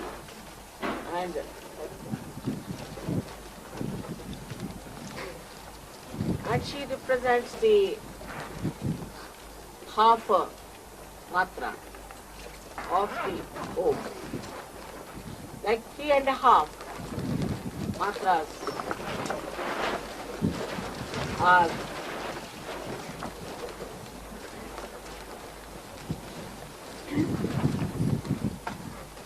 there in the Om word, meaning the half moon, half circle. Matra means the half circle.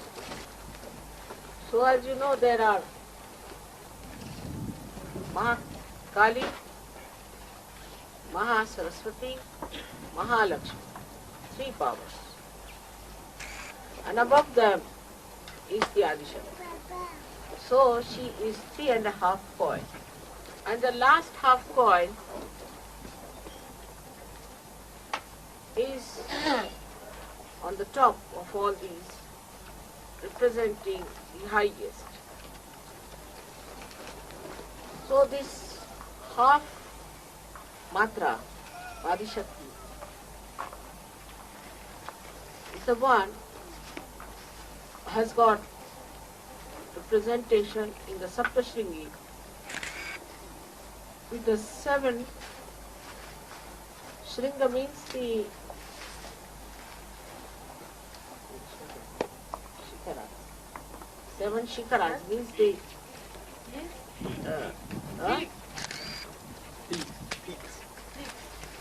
peaks. 7 peaks. 7 peaks. That is, you have to pass through 7 hills to reach to the last, 7th one. So it represents the 6 chakras, and the 7th one is that of the Saptashringi, means the Adishakti. So in the nature also, it is very clearly expressed, the advent of the Adishakti. One may say that why it is in India that we have got all these 3.5 goddesses. Why such partiality of God? It had to be somewhere. And wherever you put it, it would have been something, a partiality. But somehow the Indian climate is such that people don't have to worry about the nature so much.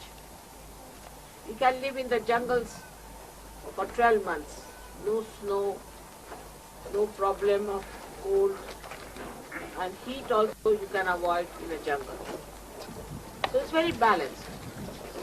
So the problem of fighting the nature is not arise.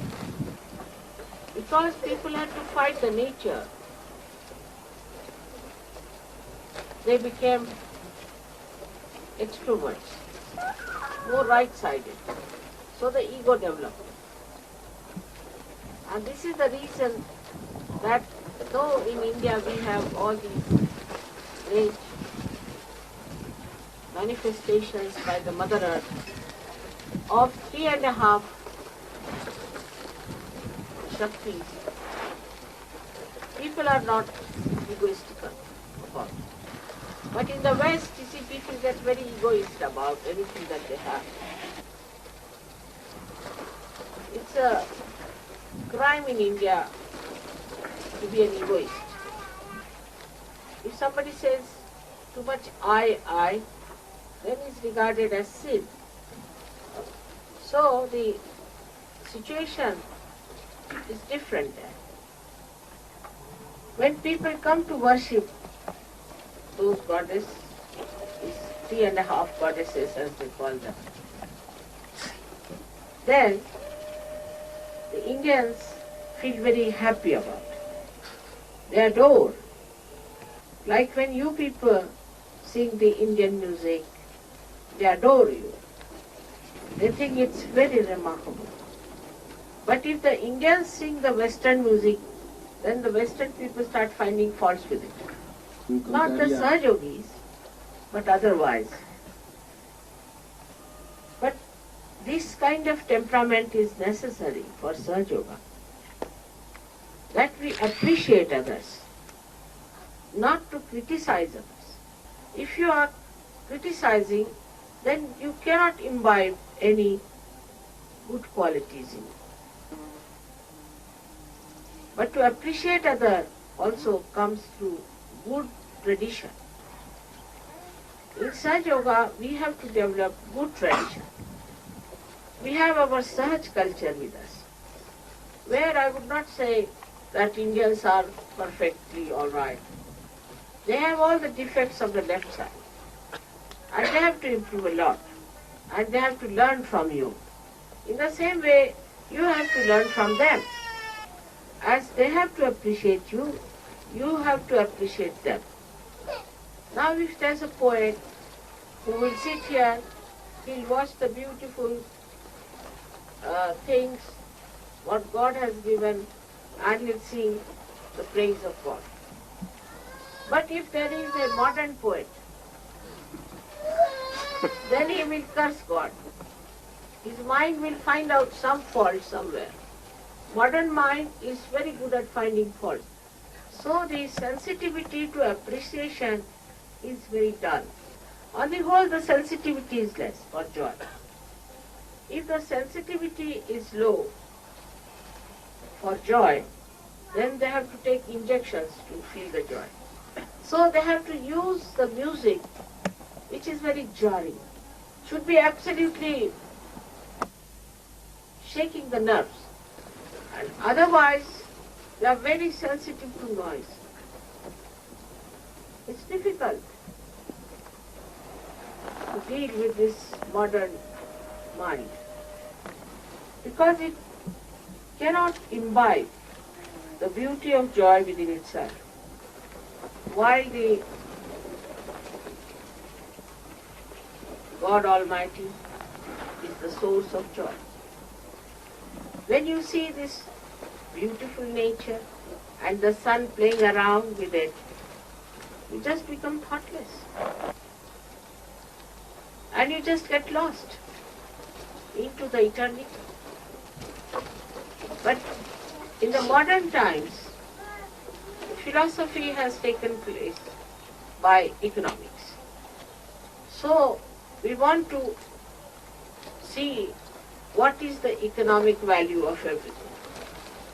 In that then we try to develop it in such a way that it is appealing more to the economic value. And that is why the modern man cannot see the beauty which is beyond economics. He runs from places to places thinking that it has more economic value, but that value cannot give you joy. Up to the point that when it comes to art, also people make it an economic value. They will buy a painting because it can be resold. They'll put a money in a jewelry which can be resold. The whole thing you can see so clearly that even the gold and silver has got a brand. Everything is branded, standardized. So I was surprised that in India every house will have some silver, but here the silver has to be some brand, which only very few can buy. Same with the gems, same with gold, everything is branded. But these are very cunning tricks. By too much advertising and too much conditioning, they can have a name, some stupid name, has no meaning. And then they can sell it under that name, whatever they want. Like that, we have many names in the West. Like when we came to London, we thought of buying some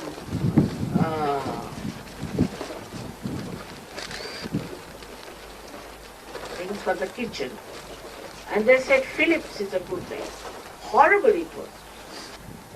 All Philip things were, I don't know what sort of an alloy they had used. It was brittle. And it would break like a brick. Breaking is difficult, I would say. It would break like an ordinary biscuit. But the name was so great, Philip. I was doubtful because the vibrations were not good. And we had a horrible servant by that name in my family. But everybody said, what a name, what a name. So we bought. And this is what exactly these false gurus are doing. They take big names, difficult ones. Nombres difíciles. Now what does that mean? Chit is the attention. Vilas is the luxurious enjoyment. Luxurious enjoyment. And the joy is the essence of that enjoyment is the joy. So it means the one who enjoys the joy of the luxurious joy of the attention. Quiere decir, la persona que goza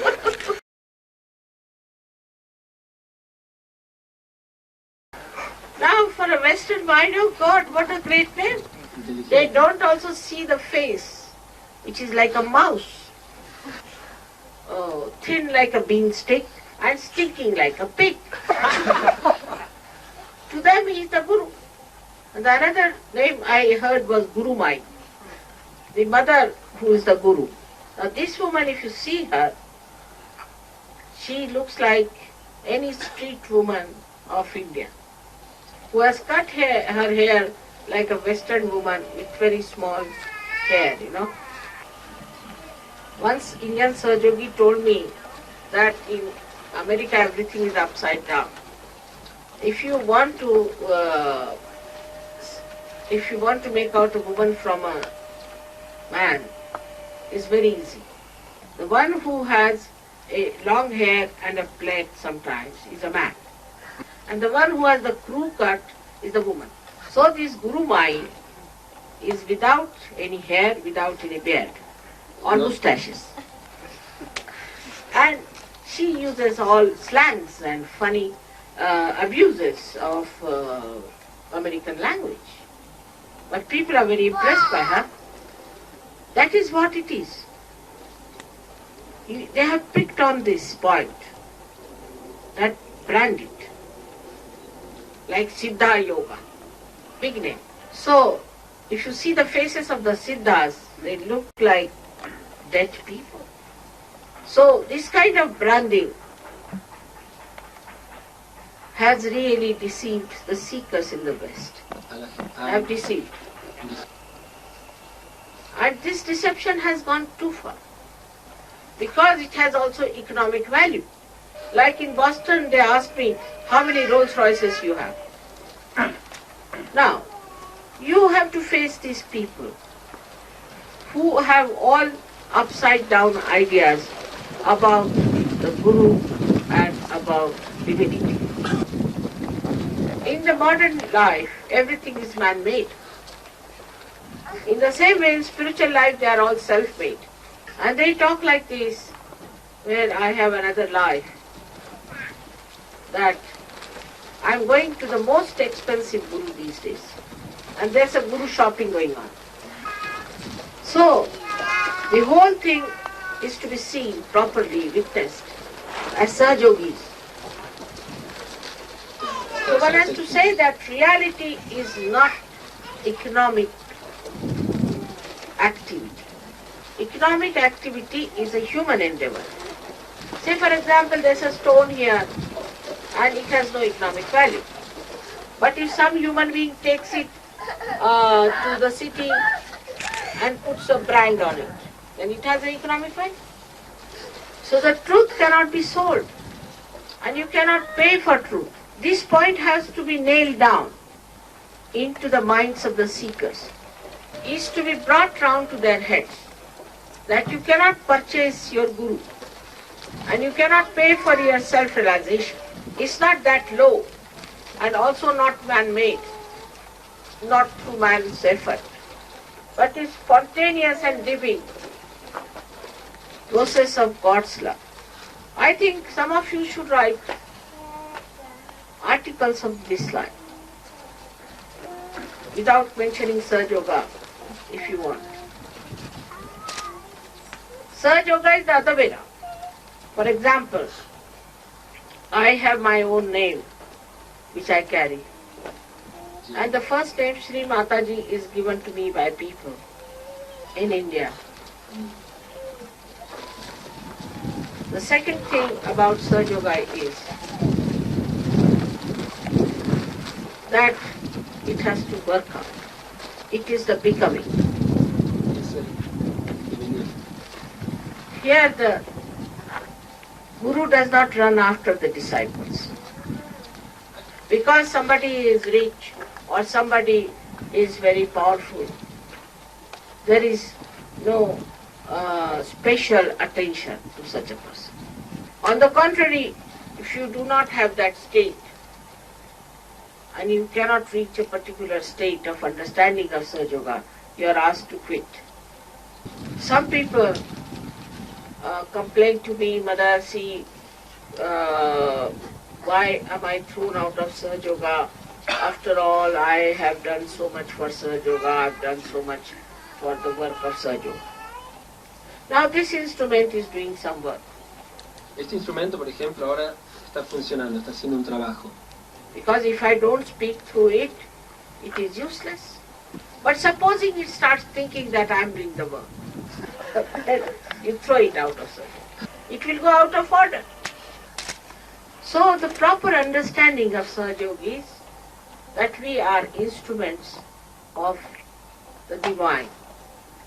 And that we have to keep ourselves properly tuned for the good work.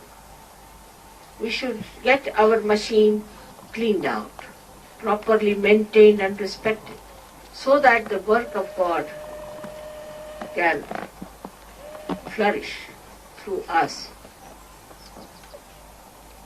And it's very easy. You have to just meditate every day sincerely and understandingly, not mechanically. You have no idea how much knowledge you have got. Yesterday, those people who came to me from Siddhartha Yoga told me that they had to pay a lot for this mantra, Om Namah Shivaya. Om Namah Shivaya. And this mantra was told to them in secret, you see, very great secret, individually. And they had to pay quite a lot of money to begin with. And they had to pass through 7 people. And at every step, there were boxes kept, see, for receiving money. Then this horrible Chidvilasanand was sitting somewhere in the dark because his face is horrid. And this lady looks like a man. So in the darkness, they just tell them in the ears this great mantra. Now you all Sahaja Yogis know what does this mean. You have tremendous knowledge about the Kundalini, which nobody had. You can raise the Kundalini with your fingertips.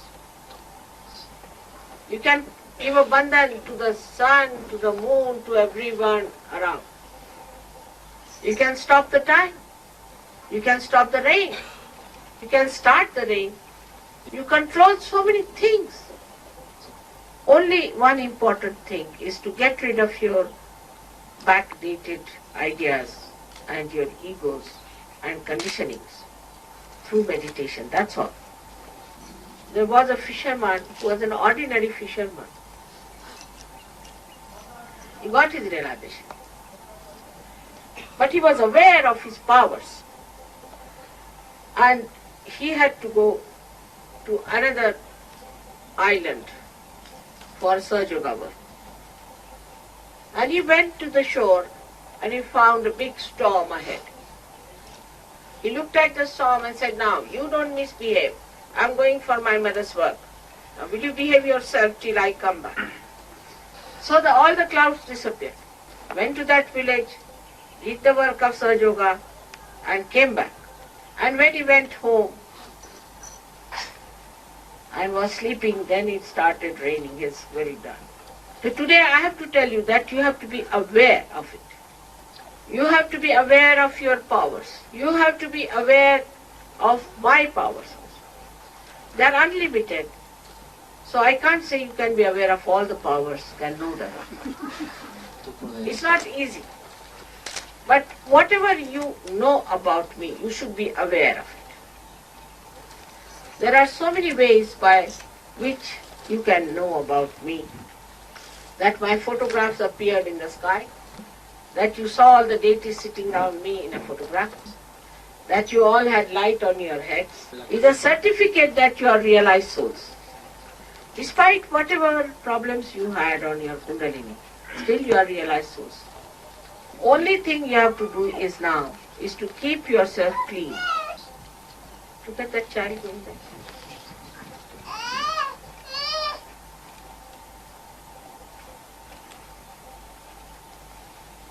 So, mainly your attention has to be alright. Attention has to be concentrated upon your spirit. Then you become the best instrument. Your attention very powerful. It's not nothing outside. Like you may think that if you develop a big beard and a moustache and long hair and sit down like Guru Nanaka, you don't become Guru Nanak. It is not outside. It's the inside state. The inside state has to be perfected. I know I am Mahamaya, but you are very lucky people, because I always remind you I am Mahamaya first of all.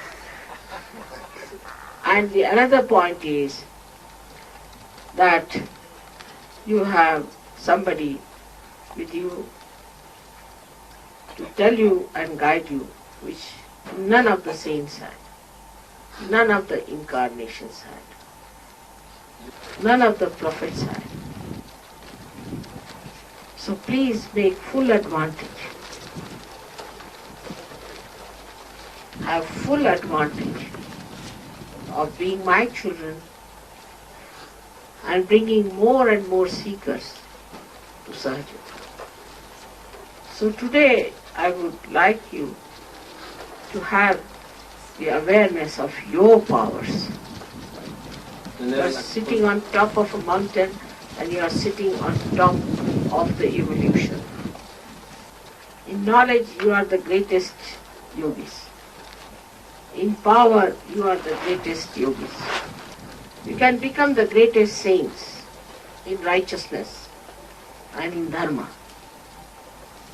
Where you lack is the dedication and devotion, the pure desire. Like these yogis used to go in the jungles, live there with wild animals, and used to practice meditation to achieve self-realization. Years after years, lives after lives, because they had the pure desire so strong within them. But in Sahaja Yoga you move one step and you get blessings. Another step you get another blessings. It's nothing but blessings all the time. You are blessed every moment. But sometimes also must know, because of Mahamaya character of your mother, these blessings are temptations. So be aware of it and try to keep with humility yourself in the center. It's like ego, you see, with the slightest air you go up. And like these balloons, any fashion comes in, we all move in the same direction, anywhere it can take. But thank God there is a string which is tied.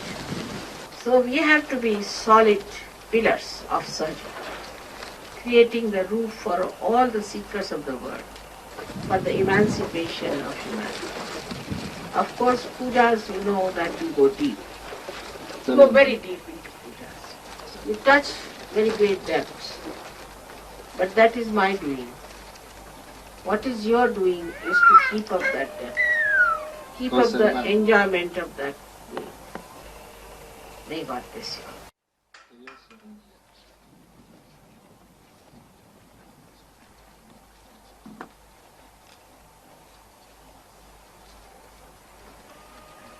Now for, we have music and also some people from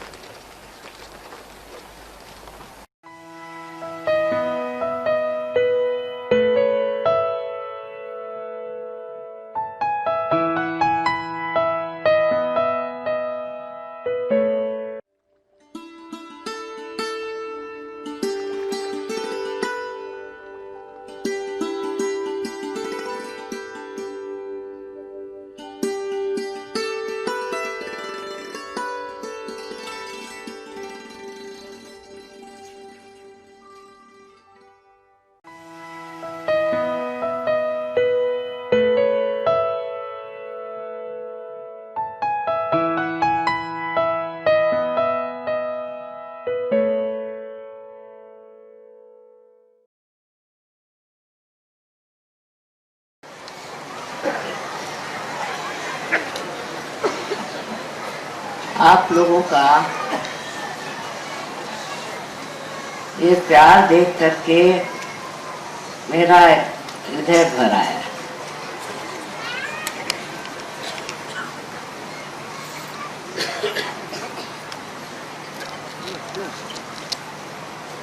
और ये सोच करके कि प्यार कितनी बड़ी शक्ति है, जिससे इतने लोग आकर्षित होते हैं और आनंदित होते हैं। ये बड़ी आश्चर्य की बात है। इस कलयुग में प्यार का महात्म्य इतना तो किसी ने नहीं देखा।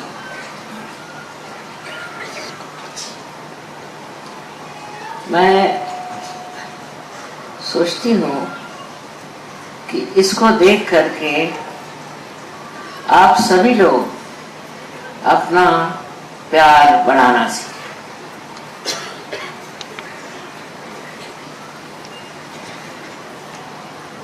और वो चीज बहुत आसान है।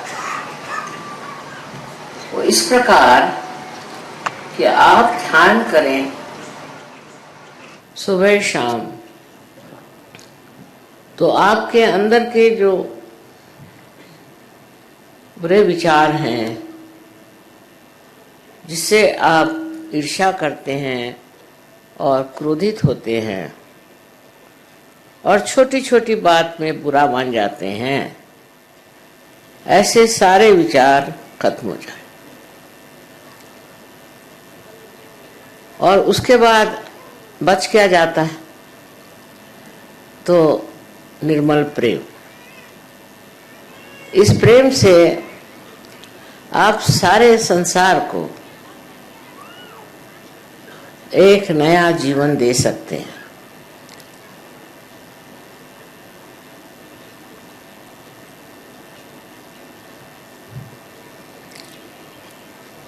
I have told in a Hindi language that love, you can see one person's love manifested in so many eyes here.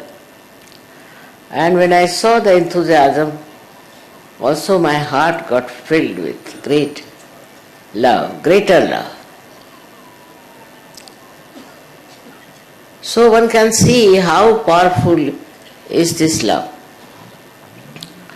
All kinds of bad feelings, negative thinking, and also self-destructive elements can be corrected and controlled very simply in Sahaja Yoga if you with sincere heart meditate morning and evening twice.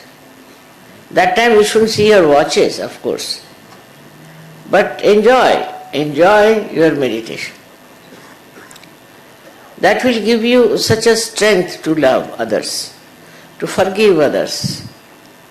Instead of you feeling bad for small things, you feeling irritated because you think your self-respect is challenged, or else sometimes we become aggressive towards some people, very aggressive for no fault of theirs. Best thing is to see the vibrations of another person. If the vibrations are bad, no use fighting. It will create more confusions. A person who has very bad vibrations, you can't fight with that person. You cannot control that person. Or a person who is too much of self-importance, you should not try to pacify him or sort of try to negotiate with him, or also sometimes people try to pamper his vanity. By doing that, you are spoiling him more. So the best thing is to show your love in very sweet and different manner.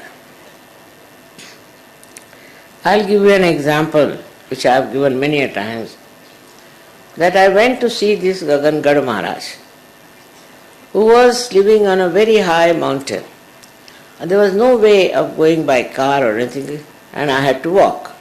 So everybody said, "Mother, why should you go there after all?" I said, "You see the vibrations. Good vibrations coming. Alright? That's why I'm going." But he had told many people about me, and he said that Adishakti is born in Bombay. Why do you come to me? So they told us.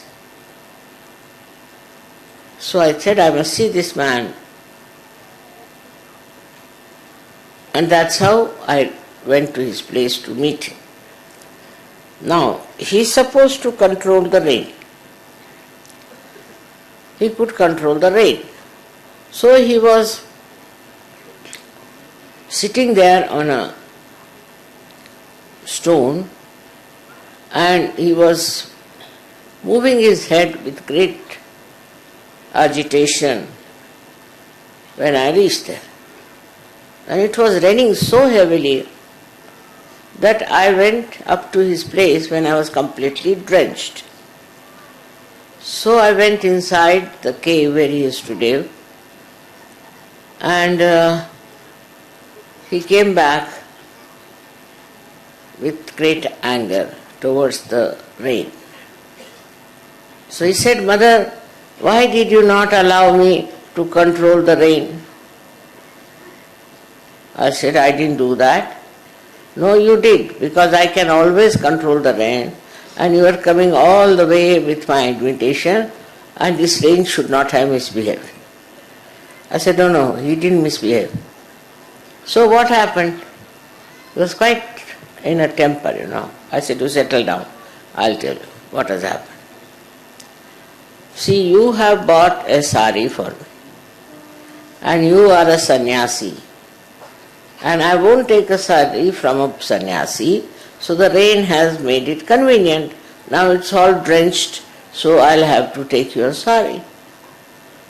Immediately he felt terrible love for me, started crying, and he fell at my feet. And then he said, "Mother, now I know what is the greatness of love, how it takes you away from mundane things and dry behavior and takes you to a place where you can enjoy the showers of love." This is one of the stories I am telling you. But the main thing behind the whole episode is this, that you should try your love. your tricks of pure love, and it works. And you must learn, gradually you will learn how to try. You should not give up. Some people are very difficult, I agree, very, very difficult. But at least try with people who are not so difficult. And you will be amazed that you will have a good company and lots of friends and friendship. As we have here now in Sergio. First time when I came to Delhi, I got such a fright of this place. Because there were very few Sahajogis. And they brought, I don't know why they wanted to do my puja, might be Bombay people must have told them something. And they brought kumkum and everything in a plastic little bottles. I really shrunk, with their ignorance. I said, now what to do? What will happen? But today, see, same Delhi, which has become so great and so beautiful and so enthusiastic. I saw them with their flags, and I didn't know there's such a procession of flags will be here. Though we had once or twice, I think, in Kabela. But how they were enjoying each other. It's really remarkable. If you can enjoy love, you won't enjoy anything else but love for other people and not for yourself. On the contrary, you will see that your body, your mind, your thoughts, everything are directed towards creating love for others and not for yourself. The whole attitude changes. Like in the darkness, you can't see anything. But even there's a small light, it spreads all over. Nobody tells the light that you have to spread the light all over. Why, it does. In the same way, you all are enlightened people.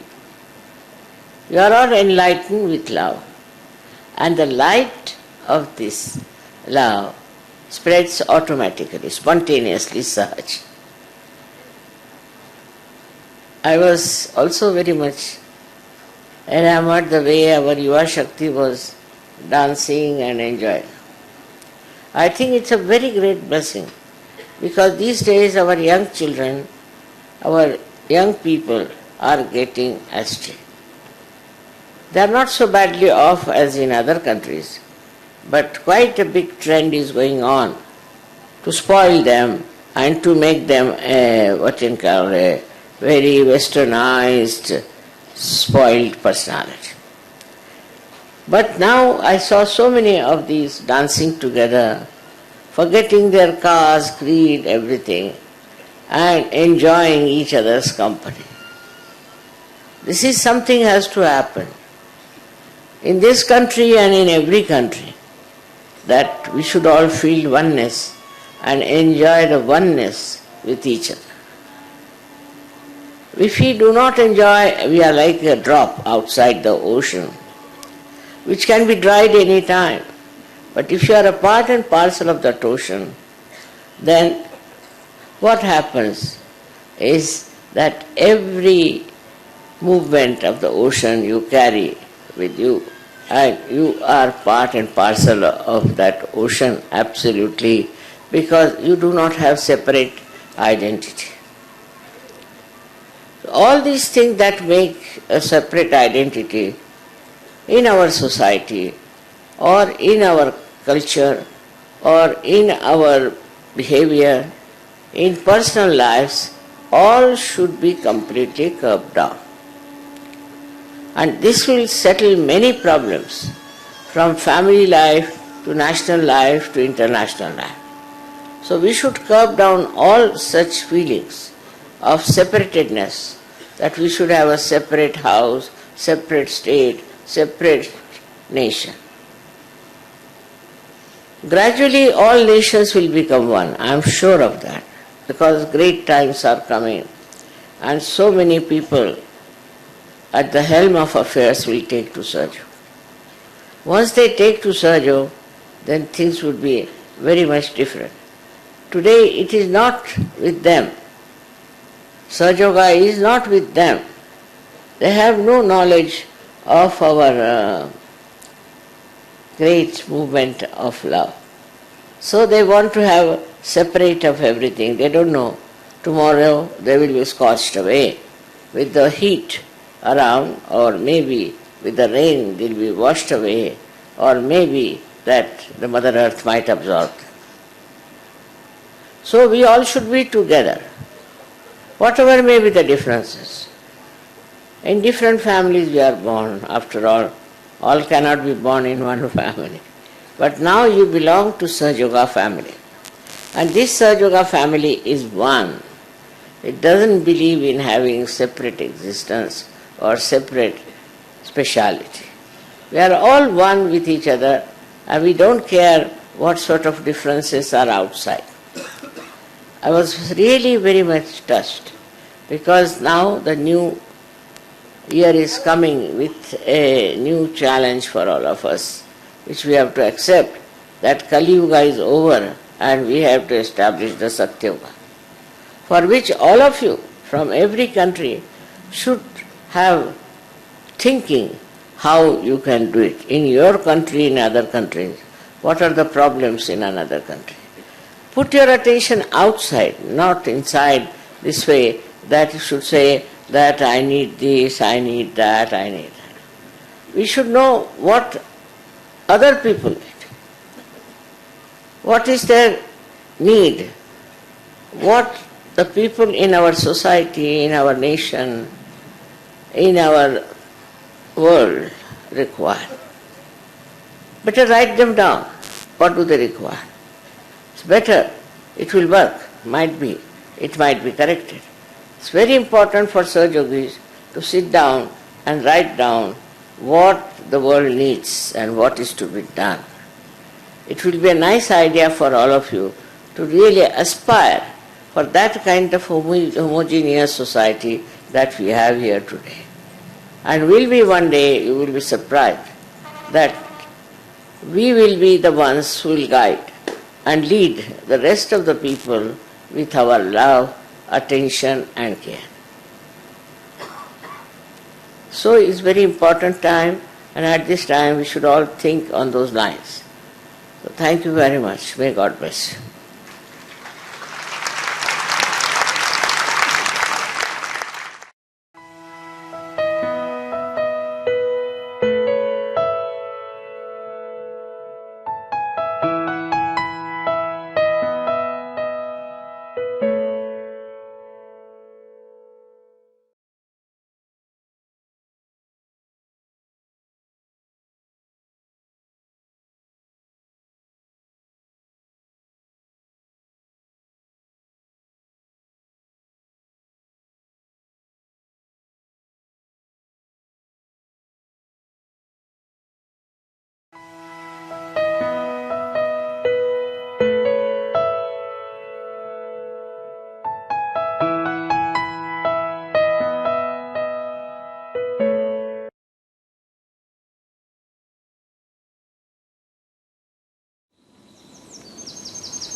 In the most auspicious time,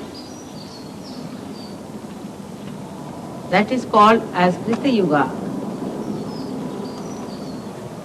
we all have assembled here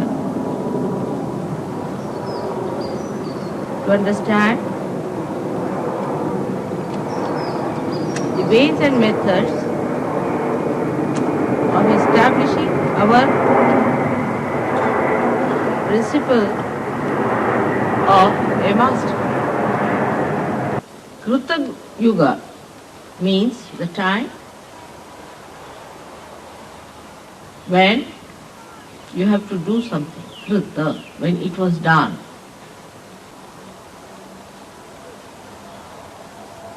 So you are the channels of that doing the work of God. You are the channels of God Almighty and His power. On one side, you have to carry the dignity, the glory, and the assumption that you are a guru.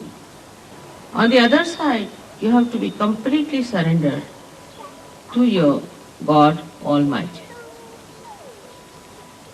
All your dignity, your authority comes from Him. And the third thing is that the way He has created this universe and you in a mood of play, you have to see His play. So, a kind of mood that is cheerfulness should be really bubbling through you.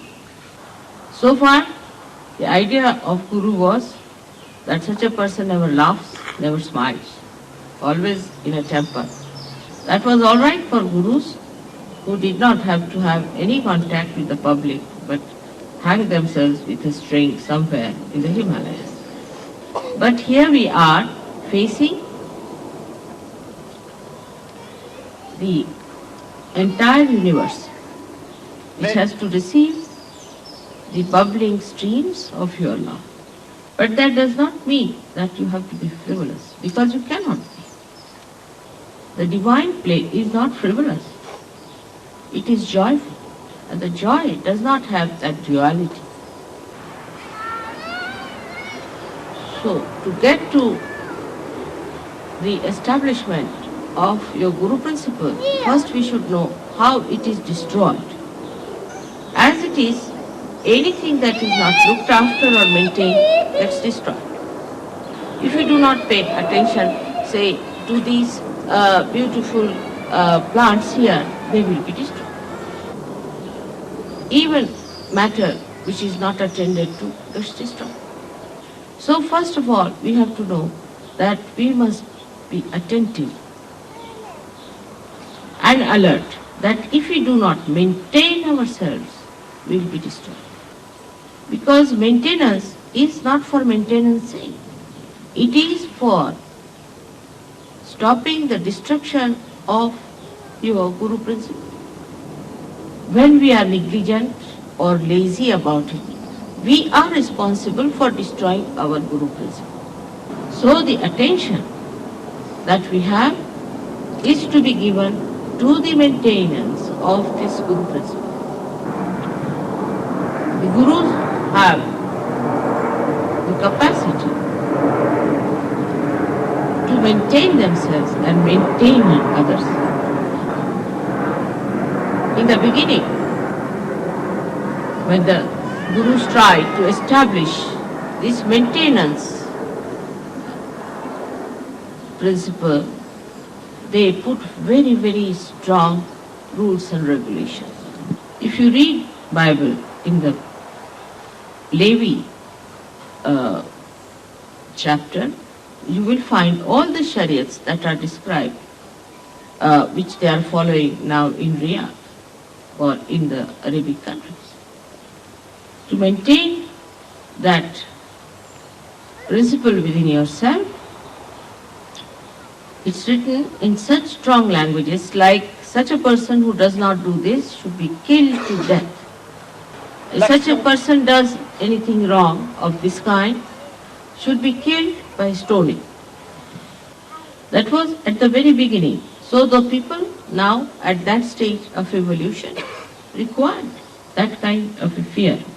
This was not meant to in any way to insult or to harm or to take away the freedom of human beings. But it was meant for people to give a great idea of the importance of the principle of Guru within themselves. At that stage, they used the frightening methods, I should say, horribly dangerous time. At that time, people obeyed also. Then another evolutionary step took place where a stage started. People thought they must become austere and start maintaining themselves by tremendous austerity. So it was self-projected. It was not projected towards others, but projected towards themselves. We can say that the first wave started when the Guru, the primordial Guru, said that if you don't do this, then you will be killed. The second stage was where the disciples accepted this within themselves and started telling themselves that if we do not do it, we'll kill ourselves. Austerity started on the basis of wisdom and not on obstinacy, but then it became even fanaticism. So it went to one extreme. It started with the idea of maintenance. It started with the idea of maintenance. But maintenance itself became impossible, or perhaps they thought that they are not being able to maintain. They got confused, and to them rules and regulations became more important than maintenance itself. Thus you find they destroyed themselves. The wisdom or the essence of Guru Tattva is a balance. Like when you maintain a plant, if you do not give it water, it will die. If you give it too much water, it will die. So the wisdom lies in understanding how much water should be given to the plant so that it comes up at its best. Now this wisdom has to be achieved through your vibratory awareness. You are placed under the most fortunate circumstances that you are realized souls before your Guru Tattva is fully established.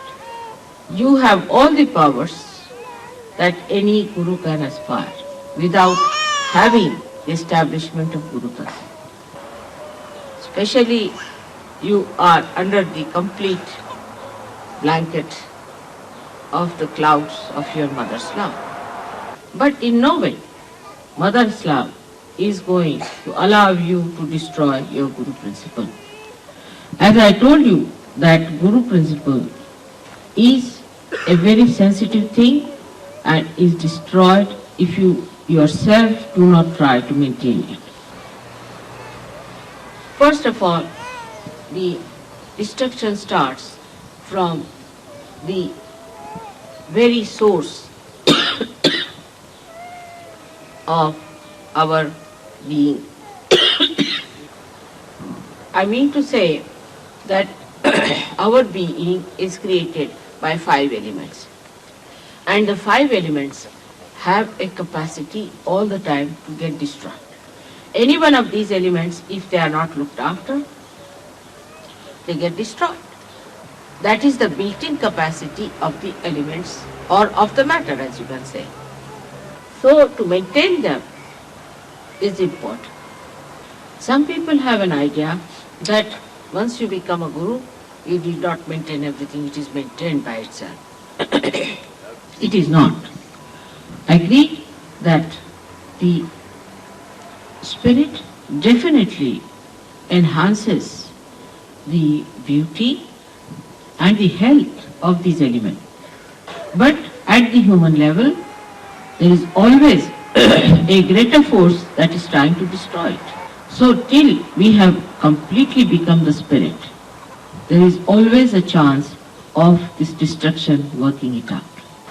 One may say, why this balance needed?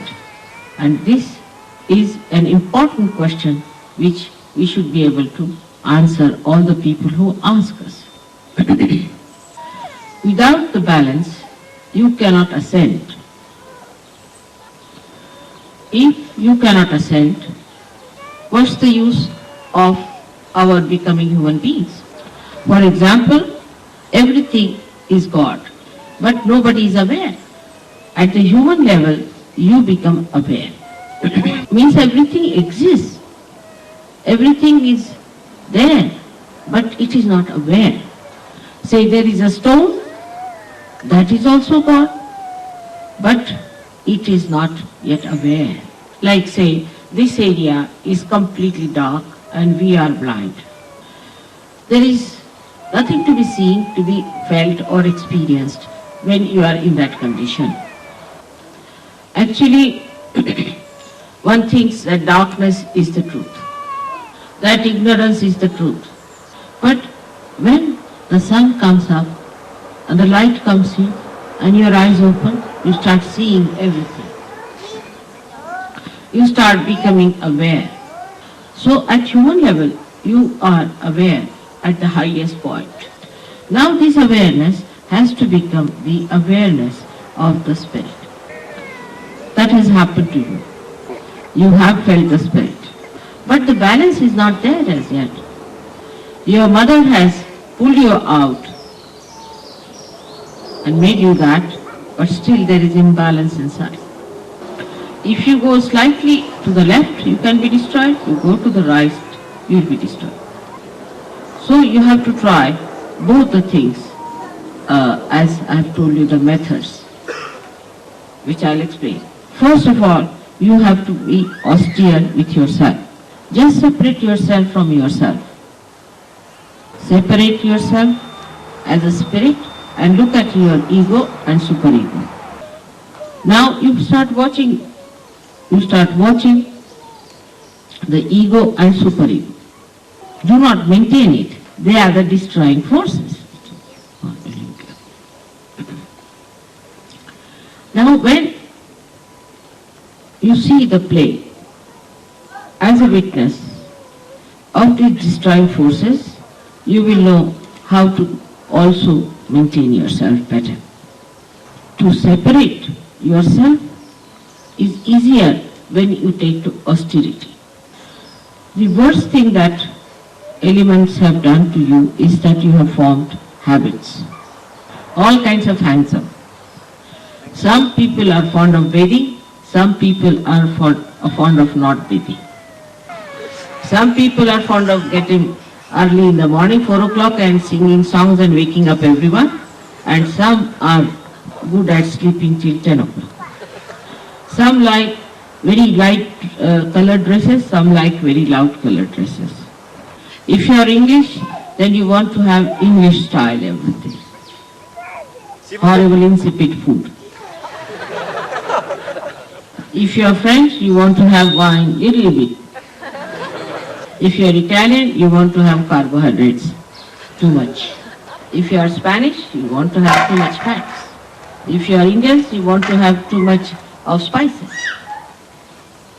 So to change this habit, you have to give first of all the extremes that you like. Now if you say that I like bland food, then you should say I must eat lot of chilies. If you say I like pale colors, then you wear very loud ones. Go from one extreme to another extreme to begin with. But I have seen people, when they go from one extreme, they get stuck up on the other side also. So we have to be in the center, not to the extremes. A man who is an Avdhuta, the one who is a great master, can never be hanged up by any hangs up. He cannot be ruled by any ideas that I like this. He sees beauty in the lush greenery, and he sees beauty in the trees which are devoid of any leaves. Now the trend of getting to austerity in a very funny way has started in the West. Like, if you comb your hair, then you are no good. If you do not smell in the body, then you are no good. If you don't look like a pig, you are no good. All kinds of funny sort of ideas have crawled into the mind because they are going to the other extreme. But we have to learn from the nature. Nature dresses up itself when it has to greet the spring. And when it is the winter, it just gets completely undressed, I should say, because the leaves have to go to the Mother Earth and that the sun has to reach the Mother Earth. It is not attached to anything. Surprisingly, it is much more elemental than we are. While we who are spiritual should have no attachment. But this idea is also a mental idea, which is the worst attachment. It's a very funny attachment, which makes me laugh. That's the biggest joker I've seen, that people get attached to mental ideas. It is like believing that whatever you think mentally will just happen to you. Say for a mental person, he has to go to picnic. He will mentally put in his mind he is going to take this, that and that. He may even open a file and write it down that I am going to take this and this and this with me. And when he goes to the picnic, he'll find he is high and dry because he's not taken anything with him. It's all in the file. Your mother is good at speaking and she speaks to you, but it should not be your mental attachment. Like yes, mother says so and everybody discusses with such great enthusiasm, this is that, but it's not become part and parcel of your being. But it's a very common attachment nowadays with all the people knowing about everything and having nothing. This mental attachment is to be really attacked. Becoming is seeing, becoming is experiencing. Becoming is seeing, it is experiencing. Like if I have to come to this place, I must come and see it. If only I have thoughts about it and mental idea, mental picture, it is no good. It's not mine. It's not the truth. So when you become aware, actually what happens? That you see it yourself. So let us see. Get out of that mental conception that you know already about. You do not know, because what you know is just mental. That should be a part and parcel of your being. Now how to do it? Some will say that we'll just go on being austere about it. Then that will become again another obsession. Some will say, all right, mother has said we should enjoy, so we'll just enjoy. How to strike the balance is the big problem, but should not be with people who have vibratory awareness. In that also you can be obsessed. I have seen people talking as if they are all great Sahaja Yogis and no vibrations and saying they are getting vibrations. It is so deceptive. So one has to think that we have to go further and see more and more and know about it. But if you then ask a French, how are you? Then under the influence of this they say, like this. That means they are always in imbalance. You ask an Englishman, he'll say, don't know. Or they say, I know. There's nothing in between. Now, we have to understand that we are carrying the light in our hand. And the light should not shake. We have to hold the light tight. And we should have a concentrated attention towards the maintenance of the light. And then to tell yourself that we have to see, not to just understand mentally, is to be actually aware, because you are complete otherwise. You are the part and parcel of the whole. You are. But only think that you have not yet seen that. You have mentally accepted, but you have not become. Because mental projection comes from thought. That means you are at the level of the thought. You have to become thoughtless. But if you live on the basis of thought, then you are still below the Agya Chakra. So all the thought waves must be stopped to begin with and should say that, all right, let us see now. So from the Nabhi Chakra, you come up to the Agya Chakra. Then above that comes the third problem of destruction is emotional. The emotional is a very subtle one. Like some people, Sahaja Yogis, will sit down with a guitar and will start singing as if They are all lovebirds. What is it? What is it? Come now, come. What has happened? Why do you cry? Come to me. All right. Just take her away. She's got a... So the most delicate one is the emotional. This emotional one is a collectivity in a camouflage. For example, when the Sahajogis will meet, they'll hug themselves, kiss each other, and will be very, very nice to each other, you see, and sit down and sing songs like hippies. Take the guitar in the hand and swing on the tune of love. This is actually Vishuddhi at the collectivity point. And that, of course, is very difficult to get rid of, because it gives you a very comfortable feeling. And people get confused with emotions.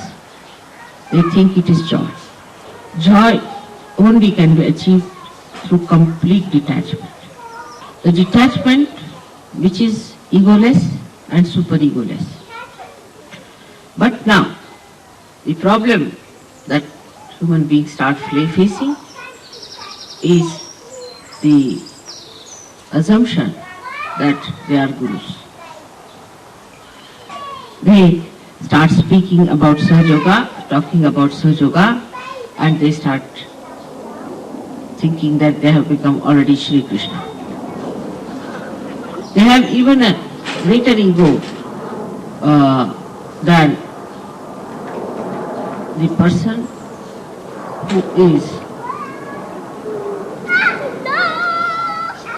actually ignorant about Sahaja. Ignorant about Sahaja. They start talking with such tremendous ego that I myself am frightened of them. How much they know about Sahaja Yoga, I sometimes think.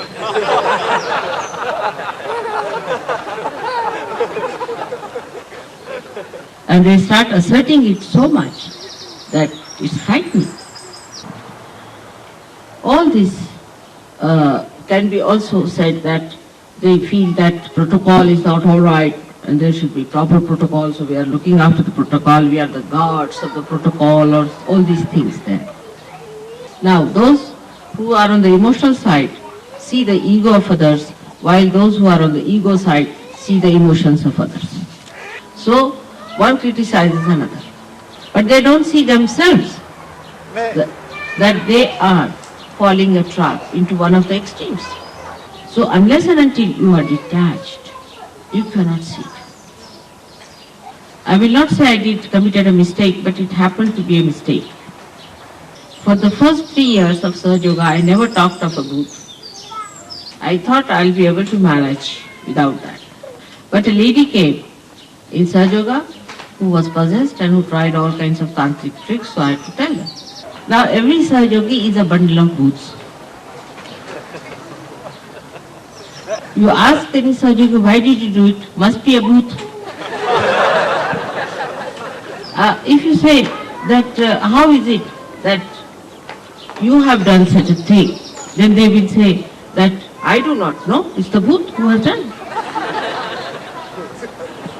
They are never there, all the booths are there. Now I don't understand how to deal, even as a guru, because if my disciples are there, I can tell them, but if there are booths, what are we to tell them? I can talk to Sahaja Yogis, but not to booths. They won't listen to me. So this is the greatest escape that Sahaja Yogis have found now, which is the worst, which was never before. So sometimes I feel it was a mistake I introduced this word booth.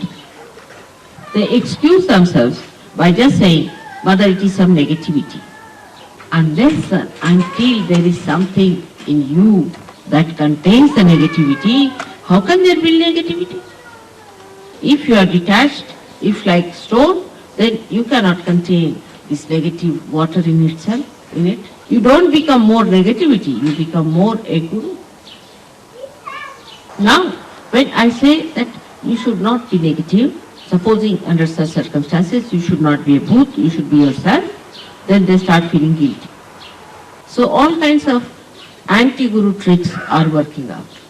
I am your guru, and it is anti your guru to play these tricks upon yourself.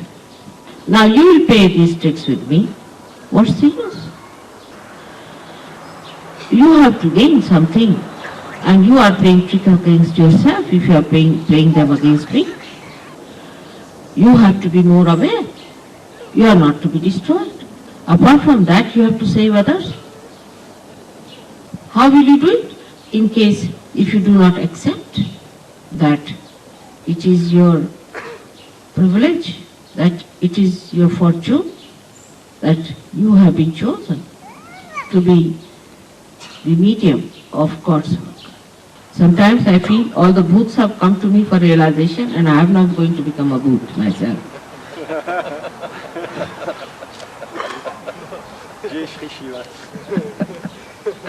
Bhoot also means, Bhutanath is the name of Sri Shankaraj, Sri Shiva. But you have to be the present and not the bhoot. Bhoot means the past. Then what is there to be known? You become. When you are in the present, you just start becoming, evolving, blossoming. Try to be in the present. Do not escape the present. Face it. Don't feel guilty nor blame the bhoot. Both things are going to take you away from the present. Now just see the whole nature, the whole divine power. Your ardent desire of ages. Everything is on your side. The time has come. You are just there. What are we to do?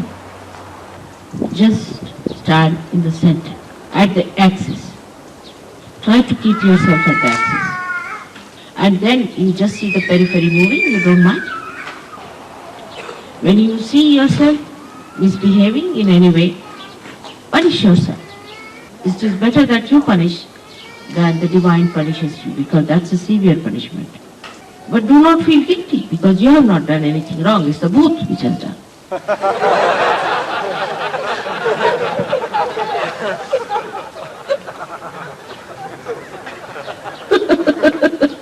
So, we come to the point that we should realize that we are gurus and we cannot be bhoots. We have to change our outside also to become good gurus. For example, we have to learn good manners. Then these manners become your nature. Sometimes people who are very fond of food, I always tell them they should fast. Whatever you are fond of, try to give up. Try to overcome your sicknesses of attachments, your habits. Once your Guru Tattva is established, you will be accepted as a Guru. There will not be any need for you to say that you are a Guru. People will know that you are. We don't have to then write on our foreheads that we are Gurus. People will know that this is a Guru walking. You can see the divinity walking. You can see the divinity walking, the glory coming up. You have to change from within. And the light of that within enlightenment will be shown outside. Ce que je voulais dire, c'est que... But it should not be a mental idea or an emotional idea, but should be the happening, the becoming, the awareness. You have to experience through your own experimentation upon yourself. Even I do that. When I cannot reach you from one end because you are a bhoot, I reach you from the other. If somebody says he is a bhoot, then I see that he suffers a little and faces it, the bhoot in him. For example, somebody, I tell someone that please do this, and he forgets completely about it. And he says it is a bhoot that has done. So then he loses his purse, and then I say the bhoot must have taken away the purse. But I experiment with myself. I first see how I should approach you. If it doesn't work out, I try something else within myself, because it's a very tricky time we are with. If he had gone according to the Shariat or the chapter of Levi, all the booths would not have been here. Maybe no Sahajogis might have been left also. And this mental projection is such a common thing that is difficult to detach people. But only way I can play tricks with you is by experimenting myself on you. In the same way, you must play with yourself and try to put yourself in an experimental box. Today is the day of Guru Puja, the day when you have to worship your Guru. You are really fortunate to have a Guru which is a mother.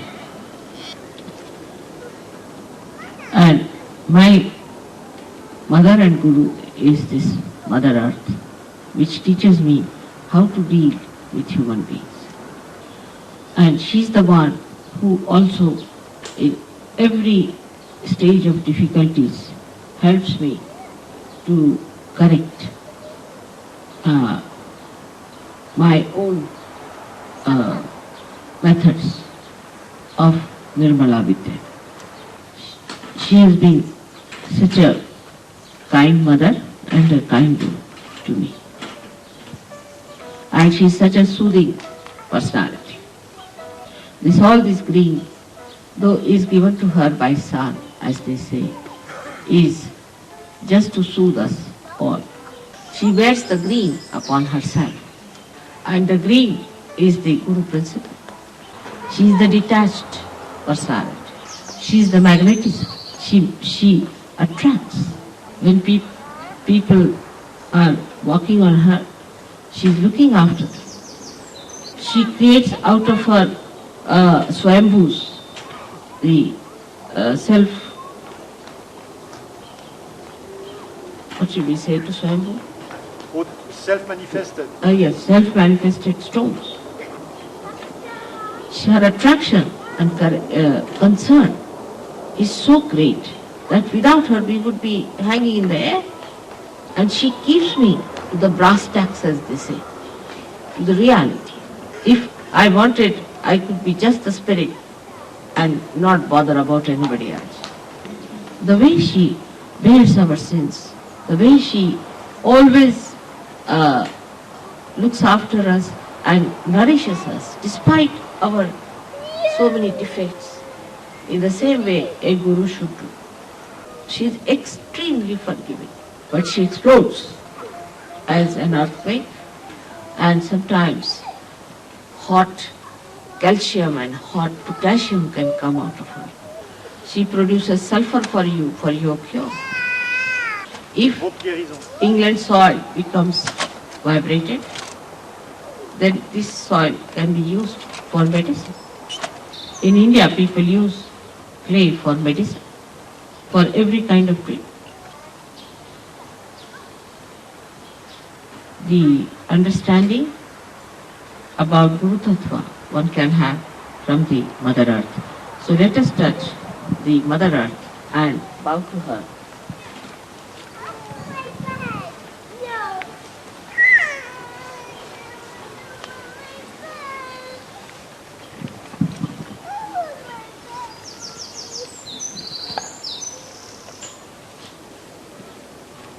May God bless you.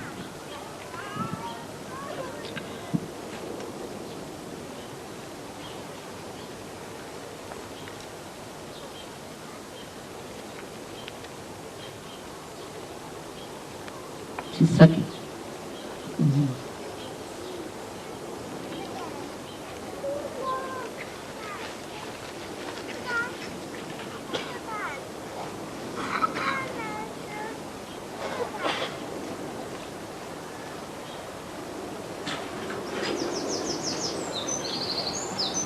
In the Kundalini Shastra, Mother Earth is the Kundalini.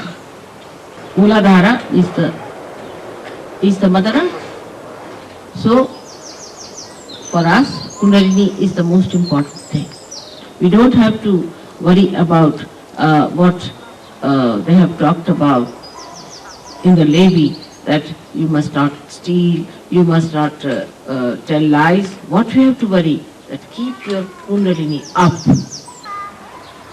So the Guru has to be a person who is absolutely practical. He must have common sense and absolutely practical. He cannot be an impractical person.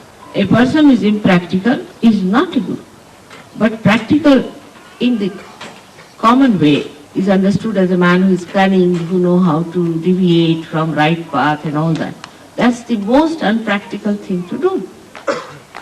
Something absurd, something out of the blue is not the way a Guru has to be. There is all common sense which should guide a Guru how to deal with a person. And common sense is a thing which is not cunningness by any chance. The source of common sense is the spirit. The expression of a Guru is very, very paradoxical. For example, a Guru will be extremely practical, supposing he has to build his own house, or a house, or ashram, or anything. He'll be extremely practical. He'll be very economical. He'll create something out of the blue. People will be amazed how he's done it. But he'll be so detached that if this ashram is to be donated, somebody in 1 second he'll donate. For acquiring, say, for example, for acquiring a lamp, the Guru will be very practical. He'll get the best and the cheapest and the most beautiful. And he'll be very intense about it. But when it will come to giving, he'll be more intense about it. That when he will give, he'll give with that same intensity. He'll find out all practical methods how to donate, also to give away. So his acquiring is actually giving. He acquires to give. That's how he is the most practical. You know that we cannot take anything with us.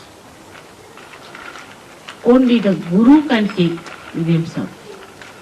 Nobody else can take. Only the Guru has all the disciples and disciples and disciples and disciples for ages who sing the praise. No other relationship is that eternal. It goes on reflecting for ages and ages and ages. It's one wave that falls and then disappears. In anything that you do, every wave has disappears, but not the wave of knowledge from a Guru. It's even higher than the divine principle, because it explains. The divine principle cannot explain. It's the Guru who explains it. Not that it manifests, but it explains and it works out. So he is the master of the divine power. So in a way, divine power is like the meaning of the Guru. Like the word has the meaning, and the word has the meaning, and the word serves the meaning. But in a Guru principle, the divine serves the Guru. Everything is at your disposal. When you are a Guru, all your chakras are at your disposal. All the universe is at your disposal. Because you are the Guru. It's like the director of the show. The stage man, the gentleman who is in charge of the lights, the gentleman who is in charge of the loudspeaker, everybody has to serve the director. Because he is training the actors. But the Guru principle has to be so much unchallenged. It should be of such a capacity that nobody can challenge that. It should be such a capable personality that nobody should be able to challenge the Guru. Then only it will work out. So you have to work it out in such a way that you are absolutely unchallengeable. And you are especially fortunate that you can see yourself and correct yourself, which nobody could do before. You are your own Guru. This situation never happened. La situation dans laquelle nous nous trouvons ne s'est jamais produite auparavant. You are your own Guru, and let me be your mother. That would be the best for me.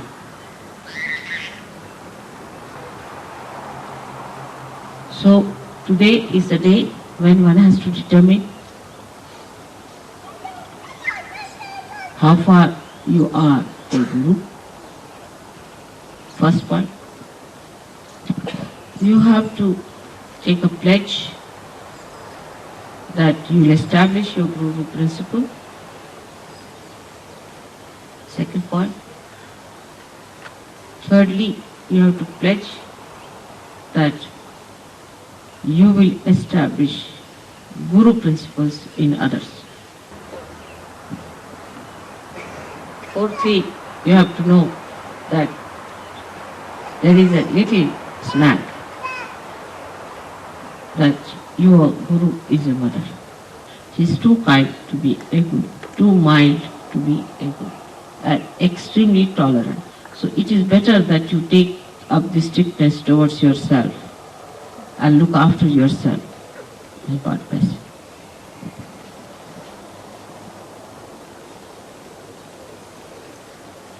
So you become your own Guru.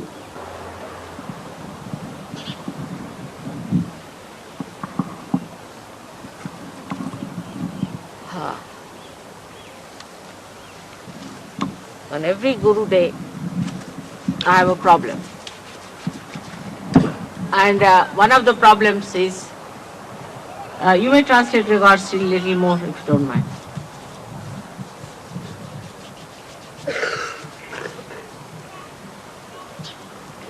On every Guru Puja Day, I think I should become a complete Guru, and at least on one day I should not be a mother.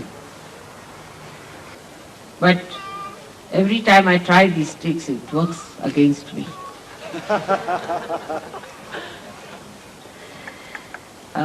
Last year in India, I told them that this time I'm going to be just Guru, and you have to only give me a shawl, and I will not take any sari and nothing like a mother. And I was very stern with them, and I said at any cost I'm not going to take a sari, whatever you may do. And they were very unhappy because they had bought a sari for me, and they said, we have also stitched a blouse and a petticoat, and mother, you must accept, you are our mother also. So they said, I said, I'm going to be very hard like a Guru, and nothing doing today, nothing is going to convince me. Because again you become the mother, then the whole thing becomes again that soft business.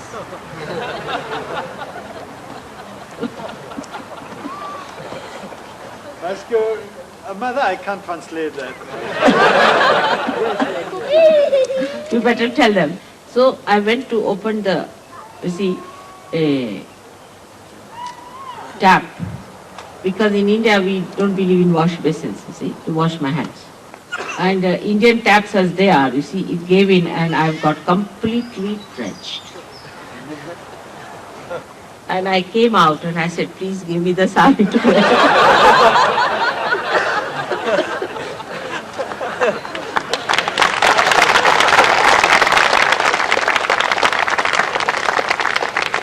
Today I had decided to be a real Guru and a very hard one. Warren had warned us. Finished. Then Warren came to say that, mother, somebody has bought a sari and this is that and that is that. He gave lots of arguments. And Rustam and Warren were trying to, see, put me down in my place.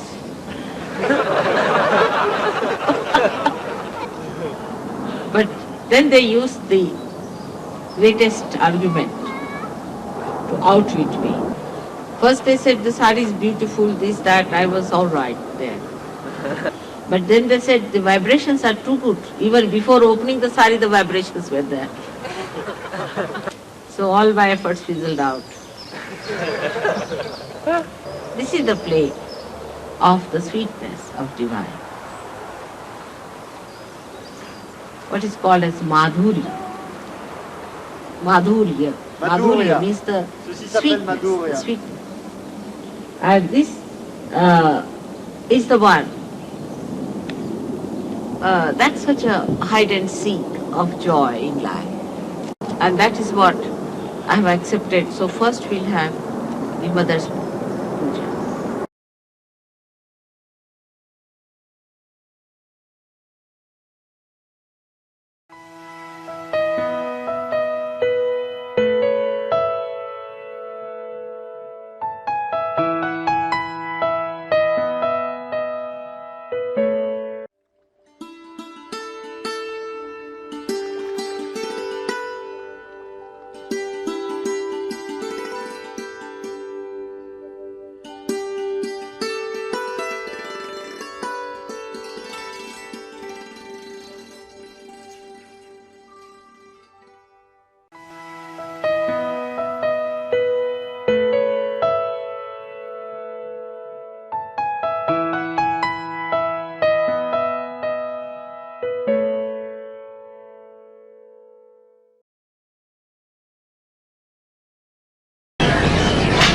Today, it's a great day for all of us, the seekers, but the last work of the divine, of opening the last center in the great primary being was done on the 5th of May, 1970. It is the greatest event of all the spiritual happenings of the universe. It was done with very great care and great adjustments. It is not Hindi, limits of human understanding. How things are worked in the heavens. It is your fortune and God's love that has worked out this wonderful life. Without this happening, there could not have been a possibility to give mass realization. One could have done it for 1 or 2 persons here and there, but to give such a mass awakening could not have been possible. As you know, in the Sahasrara, there are the seats of the 7 main chakras. There are 1,000 nadis, or as they call it, frames, and they all have each 16,000 pounds. Every nadi deals with a particular type of a person, and in the permutations and combinations of all these nadis, human beings are looked after. As soon as Sahasrara was opened, the whole atmosphere was filled with tremendous Chaitanya. And there was tremendous light in the sky. And the whole thing came on this earth as if a torrential rain or a waterfall with such a tremendous force, as if I was unaware and got stupefied. The happening was so unexpected and so tremendous that I was stunned and I became completely silent at his grandeur. I saw the primordial Kundalini rising like a big furnace. And the furnace was very silent but burning appearance it had. As if you heat up some metal and it has many colors. In the same way, the Kundalini showed up like a huge furnace, say of a, you can say, of a furnace which is like a tunnel. You see these plants you have for coal burning, create electricity. And it stretched like a telescope, one after another came out, like that. And the deities came and sat on their seats, on their golden seats. And then they lifted the whole of the head like a big dome and opened it. And then this torrential rain completely drenched it. And I started seeing all that and got lost into the joy. It's like an artist seeing its own creation fulfilled. I felt the joy of great fulfillment. After coming out of that beautiful experience, I looked around and I saw human beings so blind.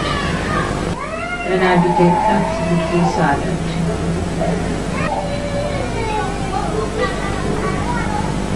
Then I desired that I should get the cups to fill this nectar. Torrentiel. But I saw all stones. Sahasrara is the most beautiful part of yogi.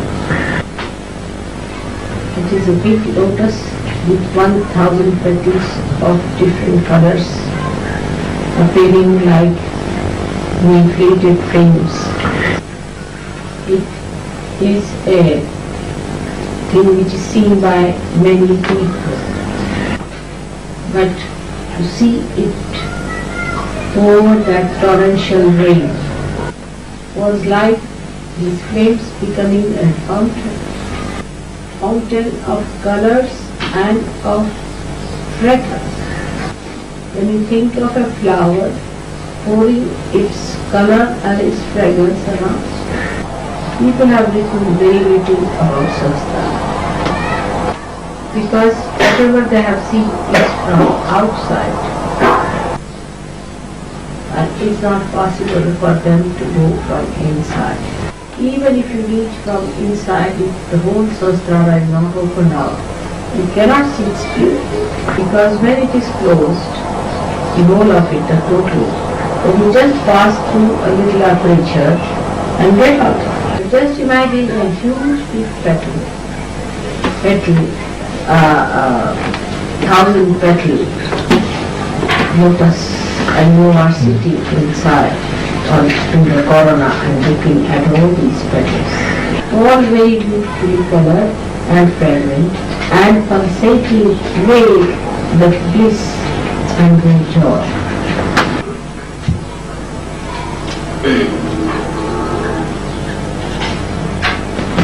To remain in presence on that position is the ideal situation. But then, after the silence, you are filled with tremendous inspiration and love. And you are drawn out to people who haven't yet known what is having eyes, and thus you try to put your attention to the Sahasrara of millions of people. And then you start seeing the problems that exist in the Sahasrara. And even if you desire open samsara, it is a very difficult thing, because the channelizing from the divine to human beings has to be through human beings. The power could be with you, but it has to be channelized through human element. All my life I had not known many realized souls. How to get them? How to work it out? So I started looking out for people. And I met one old lady of 70 years. And she was very perturbed about something very close. And when she came to me, she felt very peaceful. Her samsara was very worn out. And in my company, she would think of something else, not of the spirit. And her brain would be covered with clouds and darkness. Again and again I had to enlighten her, but she did not get her realization. Most of the people who came to me in the beginning came for getting cured.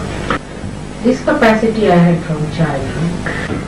But I could give also realization to few people before. But they had to be very earnest, ardent. I didn't meet anyone of that quality, because I was not living in the forest. I was living as a normal human being, among other normal human beings. And they were not that earnest, that ardent. And I had to do this work among them. How to talk to them about the real world that exists and the forest in which they live. One lady, the first one who got realization, just came to see me because she was possessed with the idea of seeking, she thought. And it worked in her. That was not the happiest day, because she's one of those who get individually realization. With this great happening, many should get at a time. We had a program in Dodi in 70, and there first one gentleman got realization. Next day there were negative forces active in Manita, and they started talking of favoritism. I could see in the atmosphere the vibrations were going on. In the evening, I took up a very strong, firm attitude. I never gone into such a feeling before. And I lashed out. Surprisingly, 12 of them got realization. That was the greatest moment. Then many got one by one. 3 of them who were traveling back got realization suddenly in the train they felt the vibration. So the mass evolution started. Sahasrara is your awareness. When it is enlightened, you get into the technique of the divine. Now there are 2 techniques, the technique of the divine and the technique that you follow. You cannot act as divine, but you can use the divine power and maneuver. For example, divine looks after all the universal happenings. Every minutest particle is controlled by divine. When your sahasrara opens out, and you do not see, but it works in your conscious mind. Your conscious mind feels that integration within it. The rationality which is separated from the heart becomes one with the heart. It becomes one with your attention. Wherever your attention goes, you act in a collective way. All the activities of your attention are blessed. The attention itself is effective. Your attention is very important. Your desires are even more important. Because it is such an integrated thing, your desires and your attention become one. Whatever is good for the spirit, you desire, and your attention goes to things whichever is emitting the spiritual power. The priorities change very fast. Those people who are primitive are not evolved may not find that happen. But those who are over mentally developed, they actually have an attention which they try to test.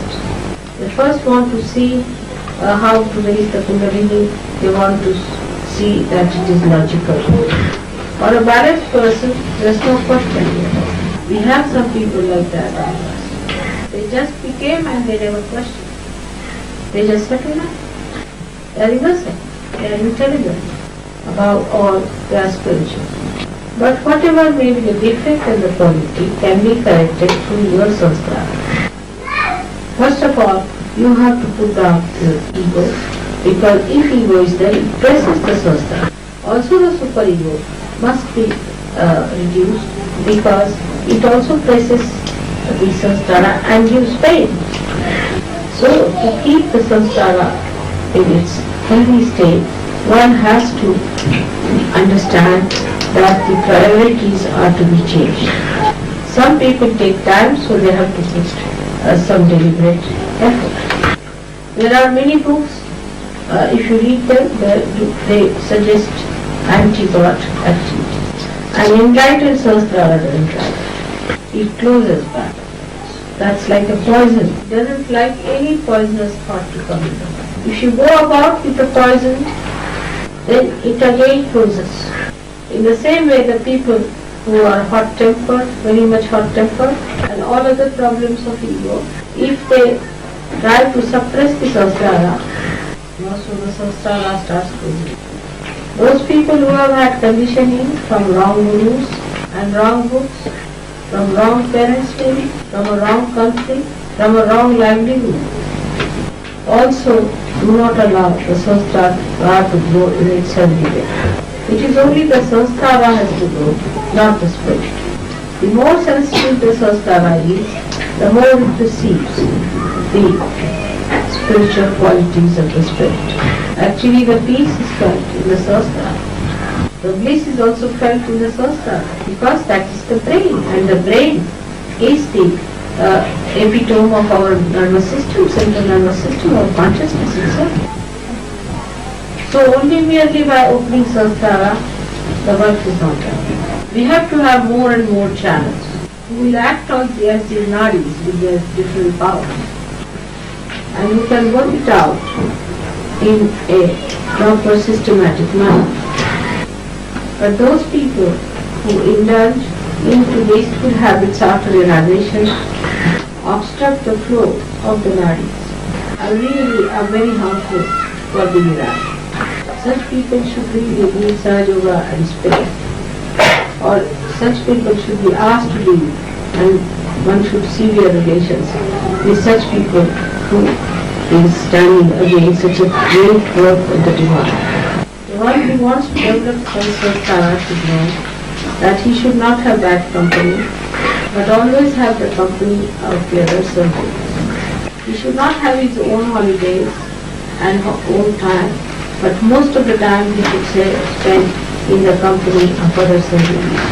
After the sanskara, when you are above sanskara, then you can see that it is very important that all these bodies must be kept together. And all the centers and the deities must be kept awakened and integrated. This can be done even with a conscious effort.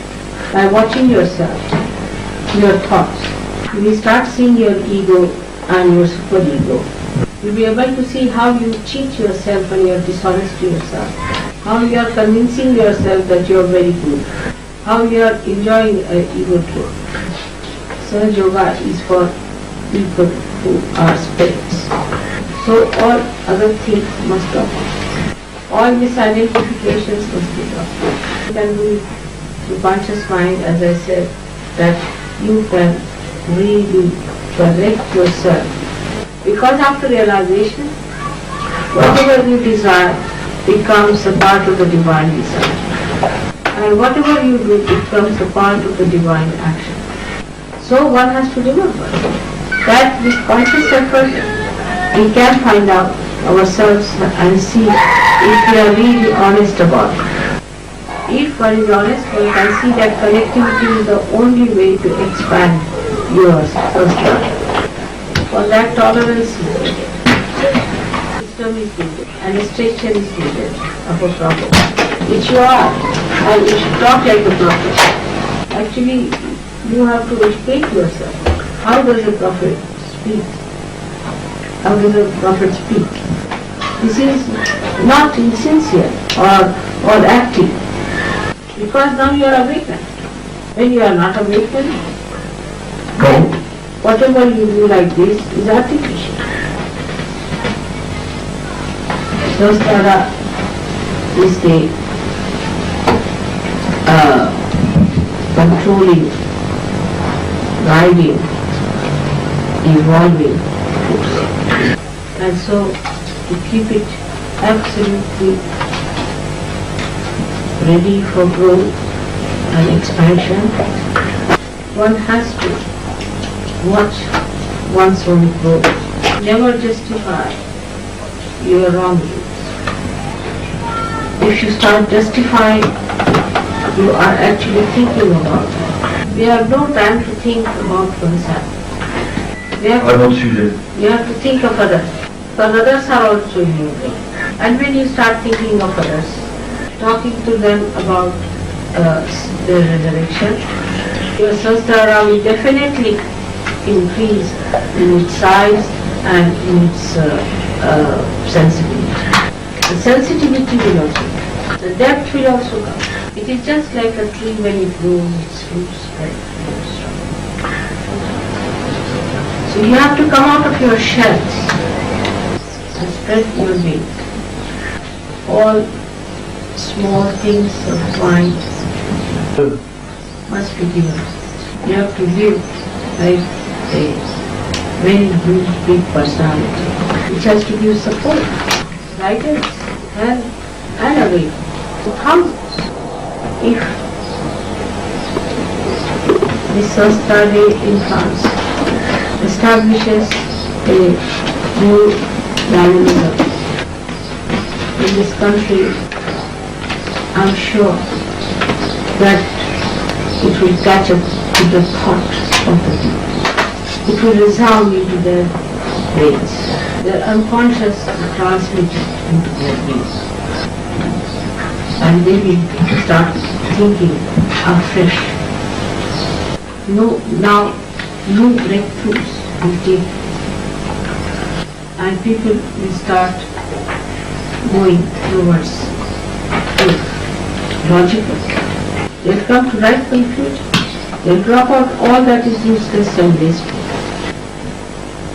So Sanskara is the throne for the spirit, and the bigger is the king, the bigger is the throne. The way you treat your spirit is expressed through the way you have your samskara. As it is the 7 chakras seated in samskara, you become the master of all these 7 chakras. And that's how you can give realization. And then you can become a subtle being. Through your conscious effort, can enter into the beings of others and ways that you have unique encouragement. Enlightenment of the samskara also gives you a new sight to see all the sukshmas, all the subtle things in the atmosphere. When you start developing higher and higher, you can see the vibrations as lights around you. You may not have been any interest in many things, but you will be amazed how you become the master of so many things, as if your brain is materializing whatever you have been designed. So this is what is Krishna promised, who is actually the Virata. So you become the master of your brain, because actually the spirit is the master of the brain. The more you start bringing spirit gives your attention, the more the Sahasrara increases in its size. And the light of that expands, and you become more powerful Sahajyogi. This is the greatest thing also for God Almighty to say, see that this has happened so that He can, for the time being, postpone His anger and wrath, so that He can forgive human beings for their mistakes, their obstinacy and childish pranks. Let the man rise to see the glory and the greatness of his Father. Let him have so much of power that he can bear the compassion of God. Let the Sahasrara develop into such dimensions that it can execute the working of the divine through his own conscious mind. The Sahasrara has one mantra, that is Nirmala, you must keep it clean and pure. That is what is your job. Try to keep it pure and clean. And this will definitely mark another step, another accelerated jump into a new dimension of many more human beings. It's a very great pleasure to be in Paris today, so that the whole world attention should be on Paris, on France, on this country which is really being cursed, neglected by all the deities, because human beings really went very wrong. Let all the deities be settled down in this country, because this is the attention, and attention, whatever attention we pay, is important to us through Sahasrara.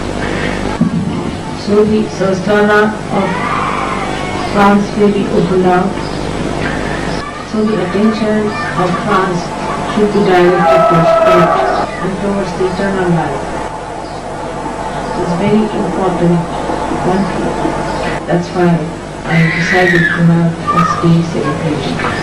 Now the responsibility on the French Sahajyogis is much greater. They have to change their methods and start. They should be very mild, gentle and healthy people. But at the same time, they should be very strong Sahajyogis, so that when others see them, find that superiority in them. Before the Sahasrara Day, we have had such a successful session. I am very happy about it. May God bless you.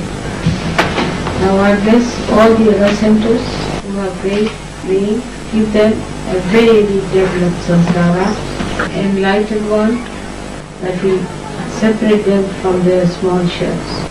Let them expand so much that they become one with the whole.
चरणों में करे प्रणाम,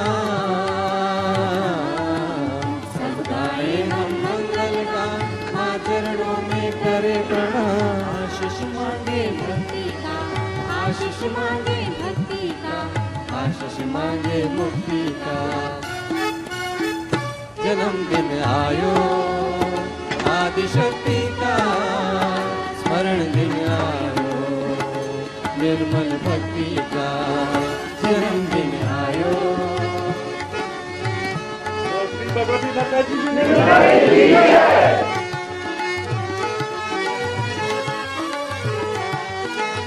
I have no words to thank you for all this that you have done. And it is such a feeling of joy and mother's appreciation of your kindness. It cannot be expressed in words.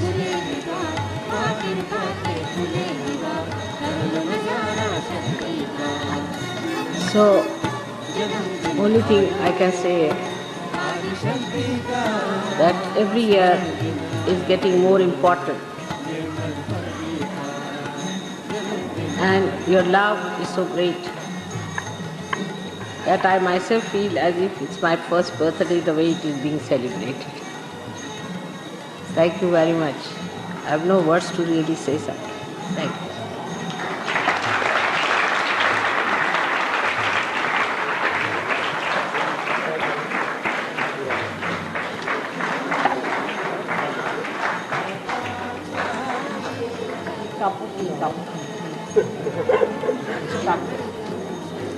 Shrimati माता जी श्री निर्मला देवी की जय। माता श्री निर्मला देवी की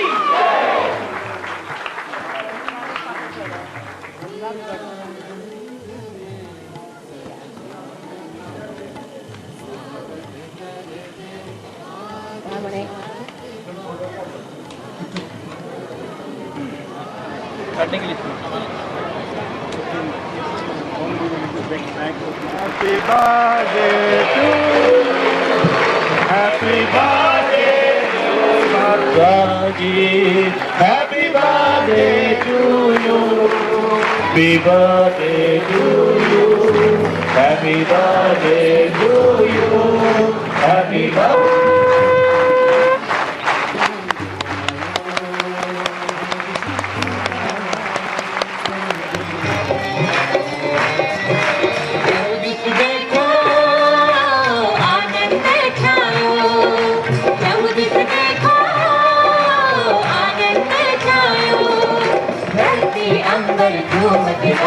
धरती अंबर झूम के गायो, छाया है रंग मस्ती का। जन्मदिन आयो आदिशक्ति का, स्मरण दिन आयो निर्मल भक्ति का। जन्मदिन आयो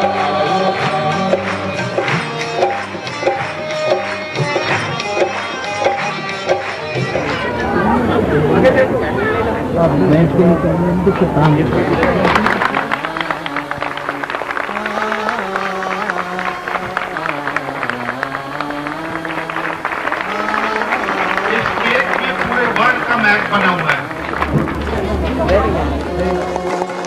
आदिशक्ति का स्मरण दिलाओ,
जन्मदिन आयो, आदिशक्ति का स्मरण दिन आयो, निर्मल भक्ति का जन्मदिन आयो।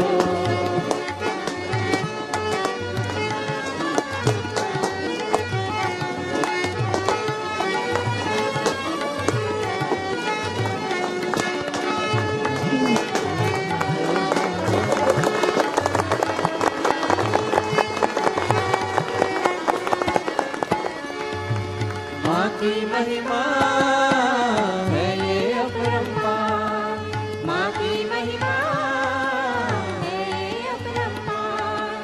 माँ कृपा के खुले निवार, माँ कृपा के खुले निवार, कर लो नजारा शक्ति का। जन्मदिन आयो, आदिशक्ति का।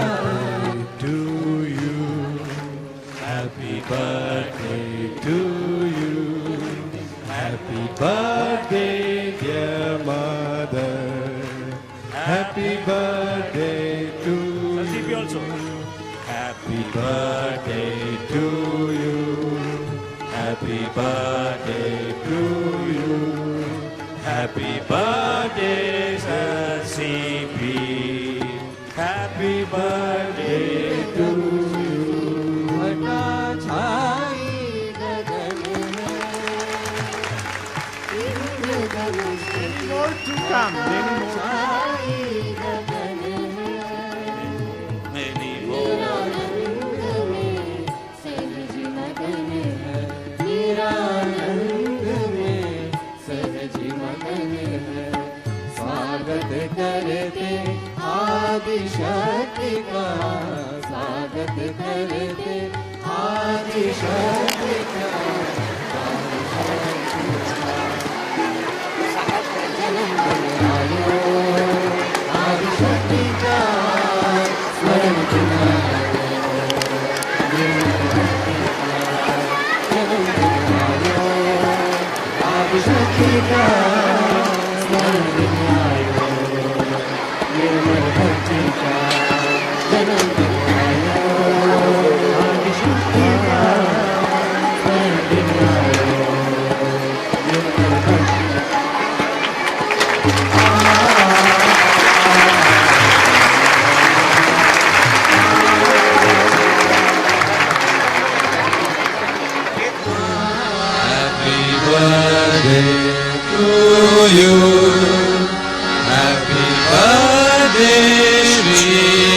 Mataji. Happy birthday to you. Happy birthday to you. Happy birthday to you. Happy birthday Shri Mataji. Happy birthday to you. Happy birthday to you. Happy birthday to you. Happy birthday Shri Mataji. Happy birthday to you. Happy birthday to you. Happy birthday to you. Happy birthday Shri Mataji. Happy birthday to you.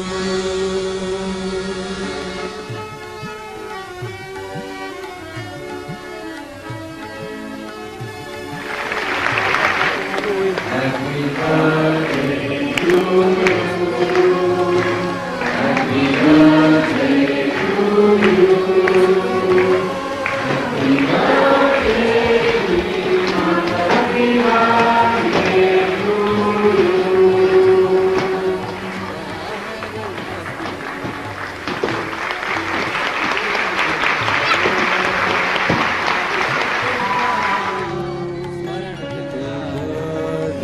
To you. Happy birthday, Shri Mataji. Happy birthday to you. Happy birthday to you. Happy birthday, Shri Mataji. Happy birthday to you. Happy birthday to you. Happy birthday to you. Happy birthday, Shri Mataji. Happy birthday to you. Happy birthday to you. Happy birthday to you. Happy birthday, Shri Mataji. Happy birthday to you. Happy birthday to you. Happy birthday to you. Happy birthday, Shri Mataji. Happy birthday to you. Happy birthday to you. Happy birthday to you. Happy birthday, Shri Mataji. Happy birthday to you. Happy birthday to you. Happy birthday to you. Happy birthday, Shri Mataji. Happy birthday to you. Happy birthday to you. Happy birthday to you.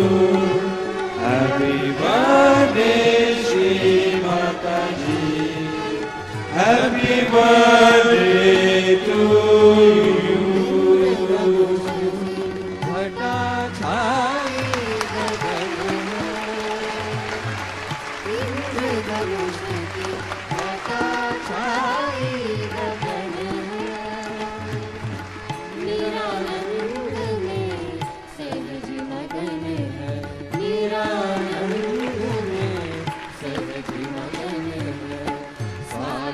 करते आदिशक्ति का स्वागत करते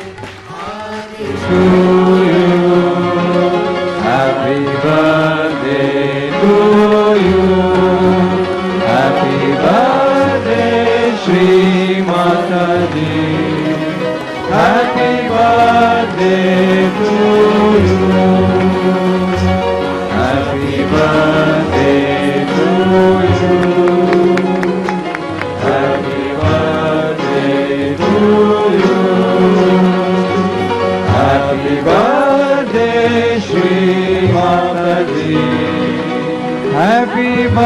birthday to you. Happy birthday to you. Happy birthday to you. Happy birthday, Shri Mataji. Happy birthday to you. Happy birthday to you. Happy birthday to you.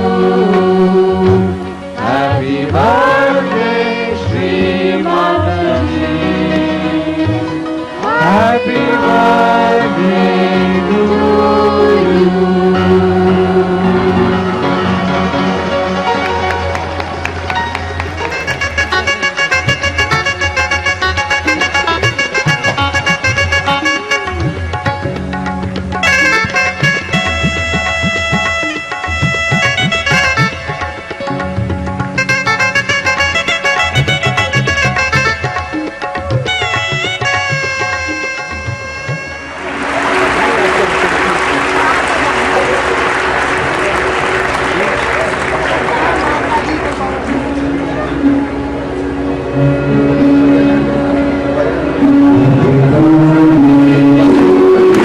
Happy birthday to you.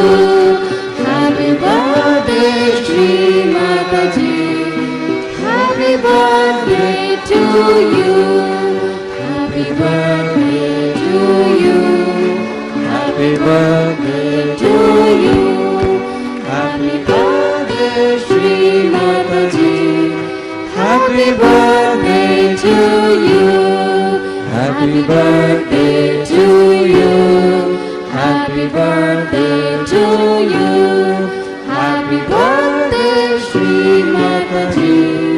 Happy birthday to you.